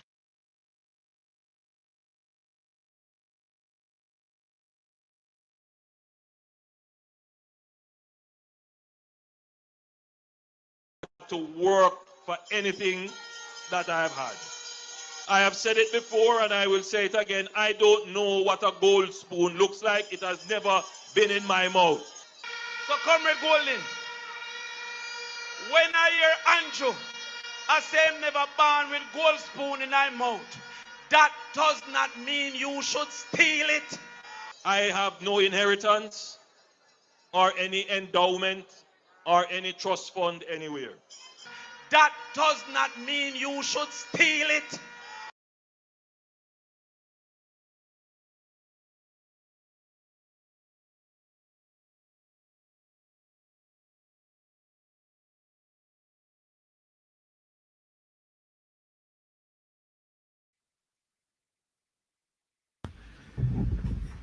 Yes, people, we still have a little bit of problem here.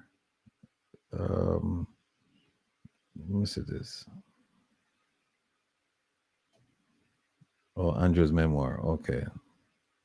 Says I'm guilty. All right, hold on. Let me put this up there. We want to open the phone line while Kevin and OT working on this other thing. And then we open the phone line and I can't tell me anything about this video. It's the Muppet Show!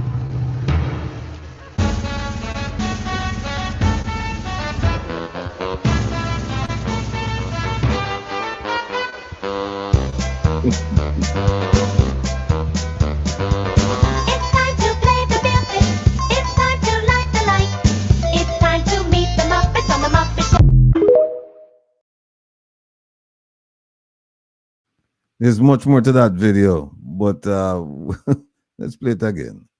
We're going to play a longer version of it this Saturday.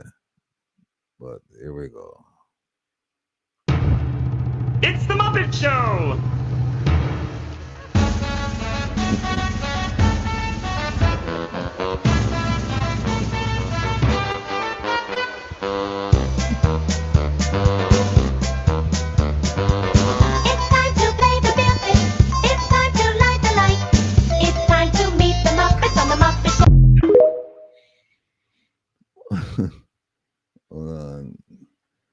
Folks, the phone line is open. 667-369-8569. 667-369-8569. Just call me and let me know what you think about that video.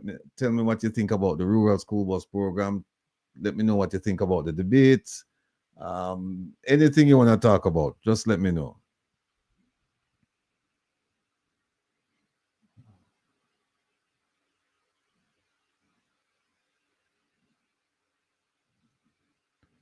Mega, let me go back and look at that again and see, because you said there's the door still on the right side, no retrofit yet. All right, look at that. It's the Muppet Show!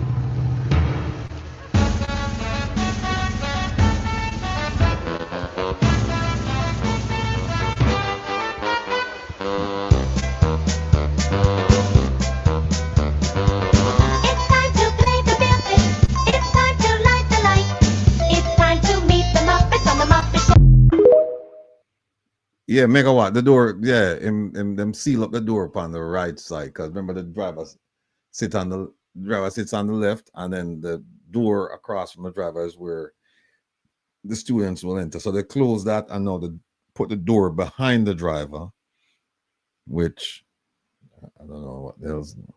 No, they didn't show that, but that's where we are with that. Yeah, people, the phone line opening up. It's 3 minutes past 10. We don't have much time left, so if you want to call and express your views, that would be greatly appreciated. And then we have this document we're working on.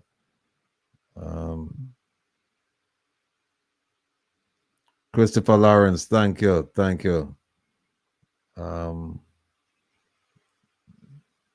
Let me see something here.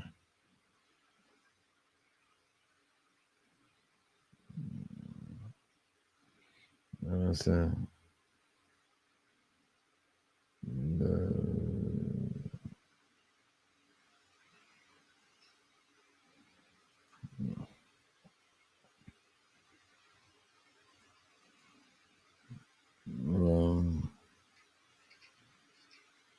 So I said to all Jamaicans, we are in a good place. Don't let election promises disturb that. You will pay for it after elections. You that nonsense people. Let me play this one here. Where is it?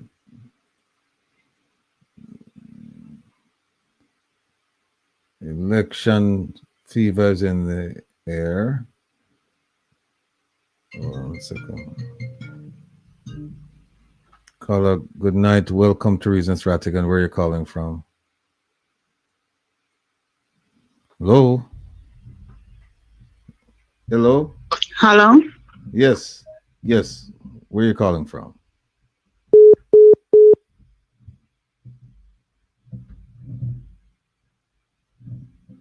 Hello?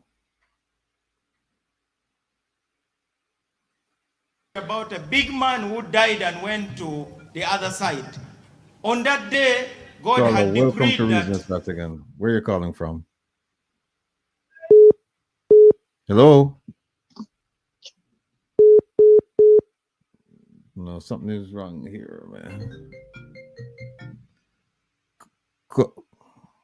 Caller, good night. Welcome to Reasons Rattigan. Where are you calling from? No. Caller, good night. Welcome to. Caller, good night. Welcome to Reasons Rattigan. Where are you calling from? Hello? No. Something wrong. That's okay, man.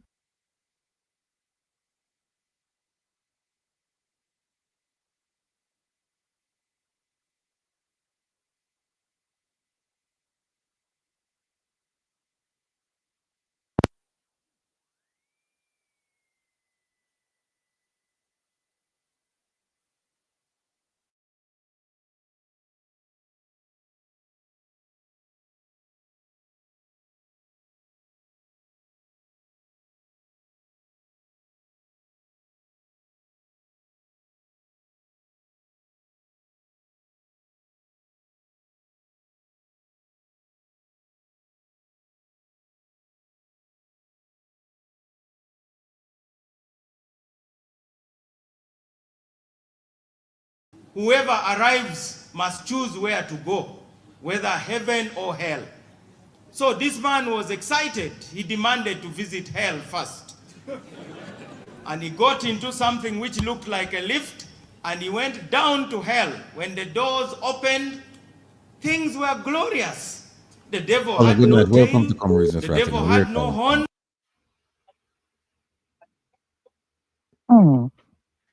Hello? They really are messing with the line. Yes. Hello? Caller, good night. Welcome to Come Reasons Rattigan. Welcome to Reasons Rattigan. Where are you Hello? calling from? Hello? Hello? Hello? Hello? Hello? Hello? Hello? Hello? Hello? Hello? Yes. Hello? Yes, go ahead. I can hear you.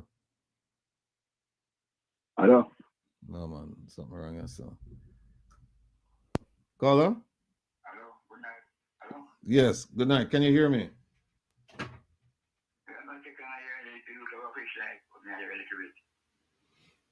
Can you hear me now? Hello? No.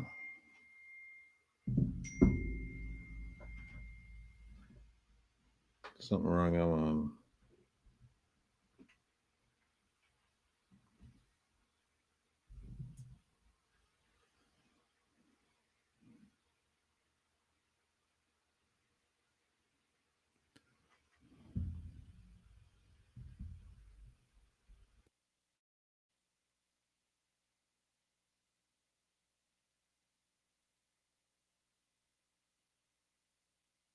When they were in power, they didn't care about East Central. Let us all come together and work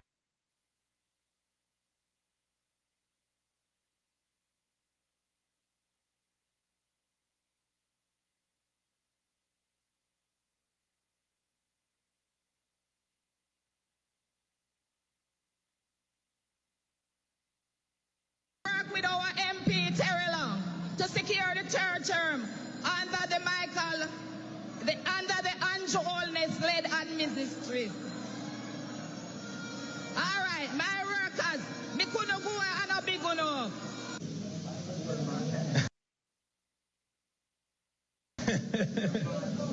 Fully done. To stand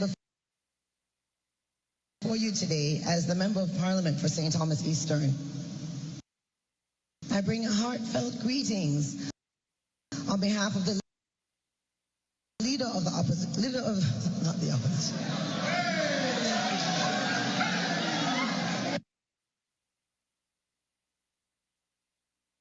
Yeah, go ahead. At the JLP rally, Mr. Orange Chang talk a thing.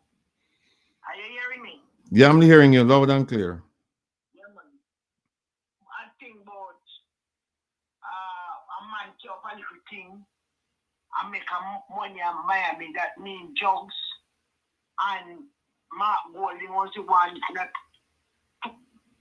20 something or 2004 making law, this and the law that. Why you listening to yourself as a retired FBI agent? And for sure, what I take from it very serious. This man wants to legalize the country in a drugs transmission hub, transport hub. And why you listening to yourself and dissect it? Because I probably may not say it right, what that means. And if you swallow a little thing in a condom, like a, but it's on hash like that, I don't know what, I not drugs people. And they go foreign, go Miami to be exact, and make a little thing, them fight against you, and man, it's so despicable. But I want you to listen to yourself, and you will get more understanding. When did he say this? In a rally. I think on Sunday night I rally. All right, I'll go back and listen to it. Jeffrey. Yeah, you can check Jeffrey out his clip. Seriously, it's cut deep, very deep. If I not Jeffrey have it alone, so one of them have it. All right. Cut very deep. I'll check it. Now it come to the bus business, you know. Jamaican people, we put them a gas school a long time. Darrell Vaz make sure junk the bus them. See take the rum throw on the bus them and junk them. And you know what they junk what happen? Put to no pity them in because me know put me one now go pani. And me tell me grand pity them say no go pani. You can't be no and your video that they throw rum on bus. And that rum you know. And Jamaican people, Jamaica humble of churches that woman there man remember a part of the Bible say no. Woe be unto the pastors that lead my children astray. Woe, the Bible says on me. Who is a wicked, conniving set of people through money who get buyout in front of who as a clergy where people used to look up to and feel hope in that and look what you do. You hold boss when you're good already and you turn on a junkie but you not looking at this good. The boss them not good already and you throw around on them. Some ritual, some dirty business, and good as some human sacrifice. That's this year they find go to prison. Jamaican people not putting up in the panny. I would have some human sacrifice to see them from prison. And never in history me ever see that. A minister through a rump and bus. You look good night. Eh? And then the minister wait me see in a man clip. Orange sang Andrew only stand up beside one of that. And the man stand up on his foot. And the man asleep. And I like him back in that chair and you know you're a human being good at tired and you get drawn away. The man turn up on his foot and asleep. The clip is there, me take me and see it. So you see, at time, remember the 3rd of September, gentle people, you're not voting only for yourself, but for your children's future. Our children's future. We don't know how long we are live. And we would want when we reach the twilight age. We can live comfortable till God call you on the other side. Jamaican people think. I mean, I beg you know, the boss then drunk in a rum. And when you're drunk, your head no good. You not put on up on them. You not put on up in the name of Jesus Christ of Nazareth. You not put on up on them. Me I beg you know. And Mr. Rattigan, me I beg you to try your way and try to find a clip there with Orange Chang and the little king of America. And it no sound good, it no look good. 2023 or 2022, you find how much coke No, we can't hear about the court, there's a court, there's a plain land, there's a plain land, and we not get any man come by the street talk, say, and Mark Gold didn't make the man then get life prison, life in prison, so something like that. Because in past law, and a little man would have fly up, swallow some liquor and something, and go up to Miami and make a money and come back and a Mark Gold in class, so, because they must something like that. Me a beg you know. Me a beg you know. People of Jamaica. Me a beg you know. Employ good worker. It's a company I go shut down. And I yield back. All right, Miss B. Thanks a lot. Much appreciated. Yeah. All right. Yeah, folks, we have some issues here with the phone line. It's been going on for a while, and then we have since last week, and we have some issues with the with signing on the computer, and these things never used to happen. So we don't know what's going on, but let me see if we have the document up yet.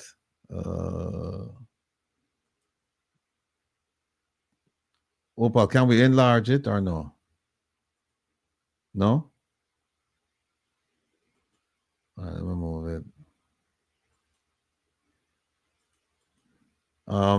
Folks, you can call in.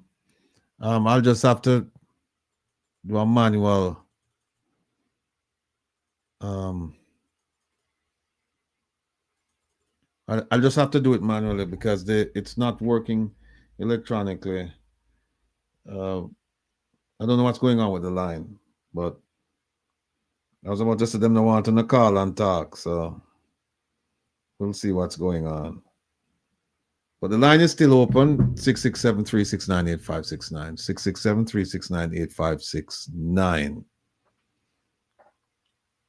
Let me see what else is up here.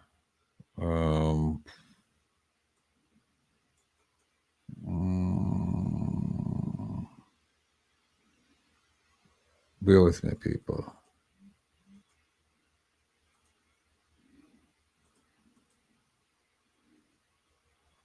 Bear with me.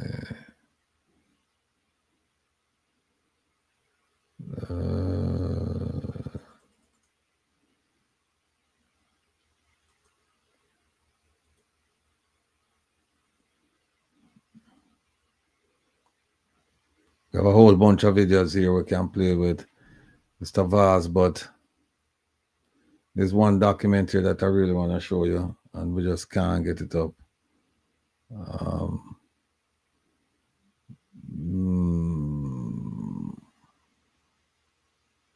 We could listen to some more tirade from the Prime Minister. Here we go. Was born in Spanish Town. Caller, good night. Welcome to Reason with Rattigan. Where are you calling from? What was that? Philadelphia. Oh, Miss Philly. Okay, go ahead. Good night, people in the chat. No, Mr. Rattigan. Andrew, when I say we good,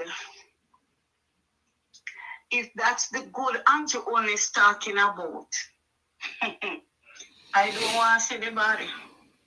I don't want to see the worst. No. Let me say this.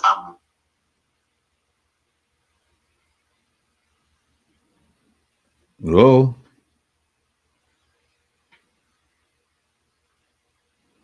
Hello?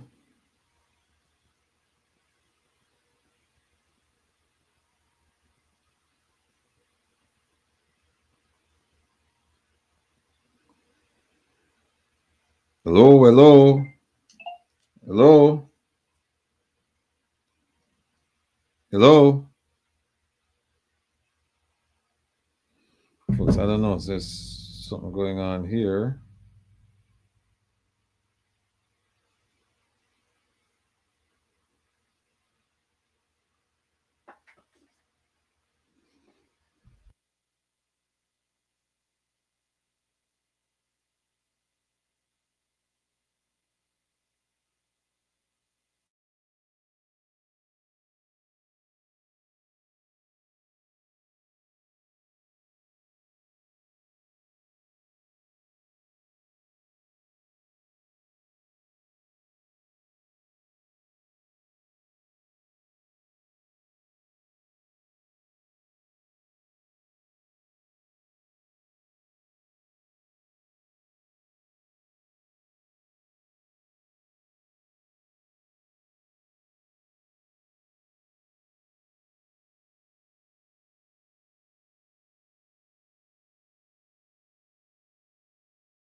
Mr. Rattigan, how are you? Fine, thank you.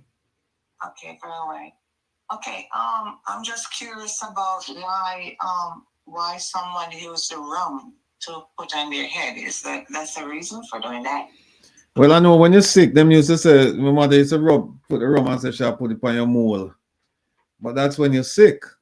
But when you're healthy and you put the rum on it, it's some kind of ritual, some different kind of ritual. So I guess we need to ask, well, people in the chat, if you don't know anything about that ritual there, where, because I don't want to talk about it for fear that people say, well, then right now, why we have preached certain things. We just want to find out if other people know about it. I know why. Okay, I love this song. That was a part of Mr. Rogers' neighborhood song. But all right, let's hear somebody know what that is for putting rum on your head in the middle of the sun. Mr. Rattigan, just checking to make sure your line was working. That's all, really. Yeah, actually, I have to hold the phone up because it's not coming through. When I plug it into the mixing board, it's not coming through the mixing board. So I don't know what's going on. Unless you have a short somewhere. I'm going to check out if you can. Yeah. All right, man. All Talk right. to you later. Take care now. Thanks for the call. Bye-bye. Yeah.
Folks, we have some serious problems here. The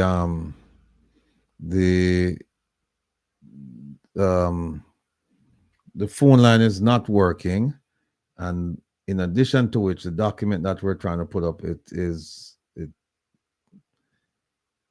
don't know what's going on, but we can't get to enlarge it, and you won't be able to read it. So we're going to keep this going for another 6 minutes, and then we're going to, unless the problems are resolved, we'll just end in another 6 minutes at 10:30. So, Justice Joe Lear said, Jamaica Prime Minister on the investigation by the IC for illicit enrichment on $1 bus plus gave money USA. They told you flying horse. Okay.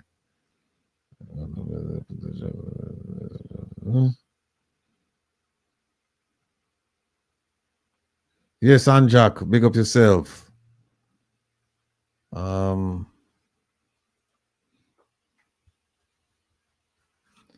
Yeah, I really wanted to show you something about a gentleman, but one of the Prime Minister's associates, but we won't be able to do that. And I was hoping to get it done tonight because caller, good night. Welcome to Reason with Rattigan. Where are you calling from? Hey, brother, I'm calling you from Toronto, Canada. Yes, sir. Welcome. Great. So, listen, I'm one of your followers from first day until now. Thank you. Much appreciated. So, thank you. Ratty, I have two problems. Now, my first one is, if I employ you to work for me and I send you out to purchase something and you come back and I say to you, how much did you pay? And you say $10. And I say, could I have the receipt? And you refuse to give me the receipt for the purchase. Now, where we go with that? Well, if you want the business, you send somebody out to purchase something, they come back, you say, where's the receipt? They can't give the receipt. And if they can't give the items and the receipt, well, at the very least, you fire the person, and if you suspect that there is fraud, then you file a criminal complaint against the person. Right. What I'm getting at with this school bus thing, it was work for us, and he purchased the buses with our taxpayer money and refused from giving us a receipt. So that shows that something is wrong, isn't it? Yeah, because he said he said he had the receipts and that he would turn them over. He said 2 agencies were asking about them and that everything would be turned over and that all the T's were crossed and all the I's were dotted. And so far we haven't seen anything. And I have asked for those documents, and so far I haven't received them, and I've been told that I will not receive them until a date after the election. So I think they said the 16th of September, thereabouts. So so they're promising to show them after the election. Yes, because I asked for all the documents, and they said that they lost the questions and they just found the questions, and they won't be able to give me the responses until after the election. All right. So next, Ratty, if they refuse, okay, when the new prime minister come in power, is he going to have an investigation in these things? You know, I don't know if you know, but just question that. You mean the new government? Yeah. Well, I'll tell you what. They should, and I will do everything in my power to make sure that they do, because it cannot be business as usual where money is missing, money is unaccounted for, and then you just let people go and say, well, let's move on. No, because it's a practice that we have to stop, and we have to start. If you're going to stop it, you have to start someplace. Let's start now, because we have seen a clear case right now. We've seen a clear case right now where the minister has not explained to the satisfaction of the public how the money was spent. You can't tell me that you buy these buses are available. Look, at auction you could get these buses for $3,500, and when you add up, I'm watching you. Yeah, when you add up all of these things and then you get it to Jamaica, it's still, even with the service agreement and all these other things, these ancillary, these miscellaneous expenses, you still don't get to $80,000. It don't make it. That's what I'm saying. So I'm just hoping that after this clear up or whatever happens after the third, they're gonna have a proper investigation because there's so many, like you said, Jamaica is contents rich. Yeah. There's so many contents, so many that I'm just hoping they're gonna have some follow up in some of them, at least all of them. You know what I'm saying? Right. Well, let's just watch and wait and see what happens. Okay, so that's one topic I have with it. And that is next. I don't know if this is fitting, but this has been bothering me, like with that Bolt. And I noticed he's been offering, and a lot of people been offering to assist him. And he's not taking offer, and he's not saying anything, and his lawyer not saying anything. I have no other conclusion that something is funny with this guy. Just me thinking. Right. I think he's not. I don't think he's up straight with us. I don't think so.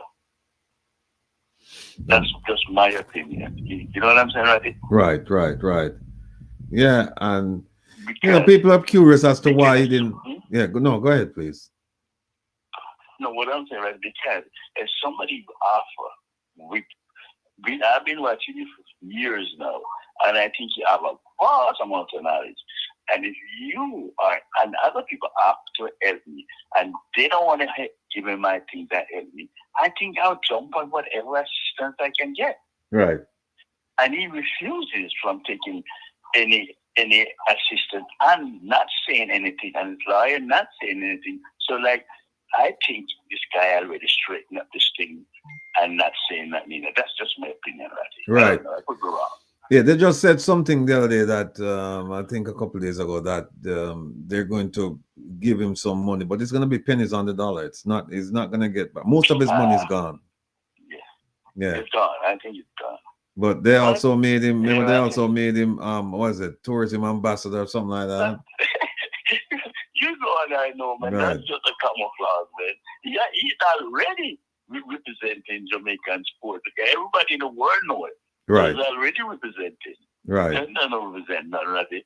But you know, Ratty, man, I really, really, really admire your program. I love your program. I can't miss it. It's like I'm on drugs on your program. So listen, Yeah.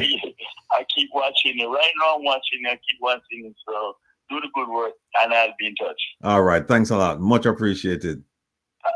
Take care All of right, yourself. brother. Be good. All right. Bye-bye. Yeah. Watch out. The technical issues kind of affect the energy of the show. So what we are gonna do? Let's just shut it down and then deal with this tomorrow. Figure out how we can fix it. So, folks, thanks for stopping by.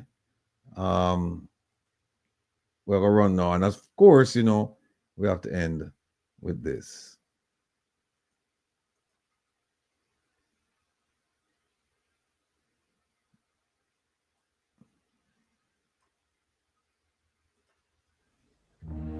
As children, we learn the true meaning of being a hero.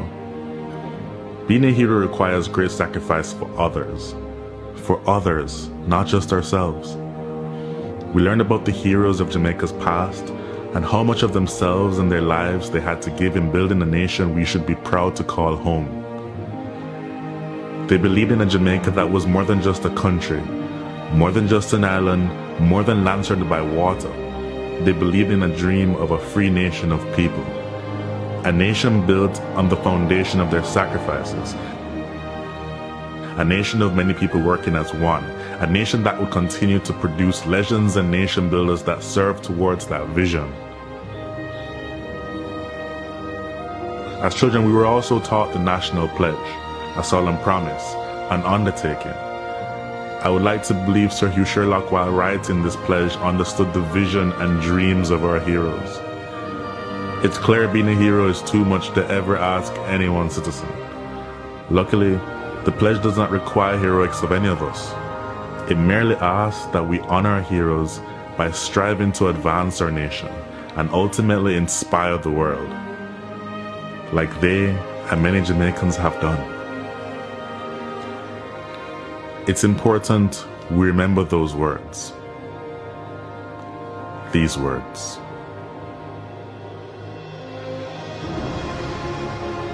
Before God and all mankind, I pledge the love and loyalty of my heart, the wisdom and courage of my mind, the strength and vigor of my body in service of my fellow citizens.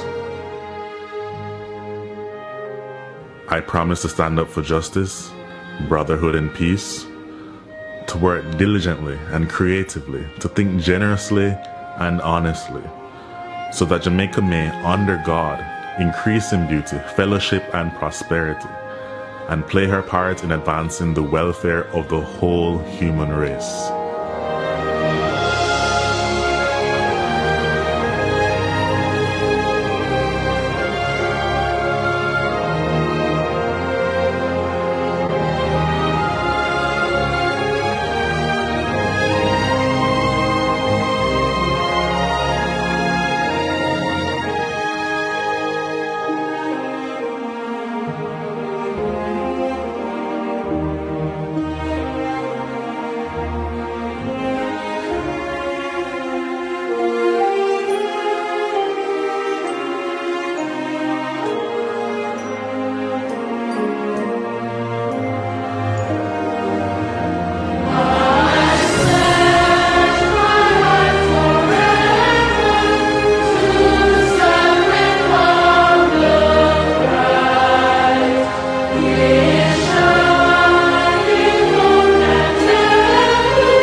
Jamaican born and raised on this land, maybe you will remember saying those words, singing that song in a classroom or some general assembly. If so, like me, you made a pledge. Somehow it seems like many of us have forgotten that. The crime and violence, the indiscipline and short-sightedness, the corruption, the lack of respect for our beautiful lands we are blessed with, and the waters that surround and nurtures us. We have to do better. Let us honor our heroes so that they would not have sacrificed so much in vain. I hope this video can make a difference to even one soul. If so, it would all be worth it. If you feel the way I do, share it. May my voice become yours. Thanks for watching.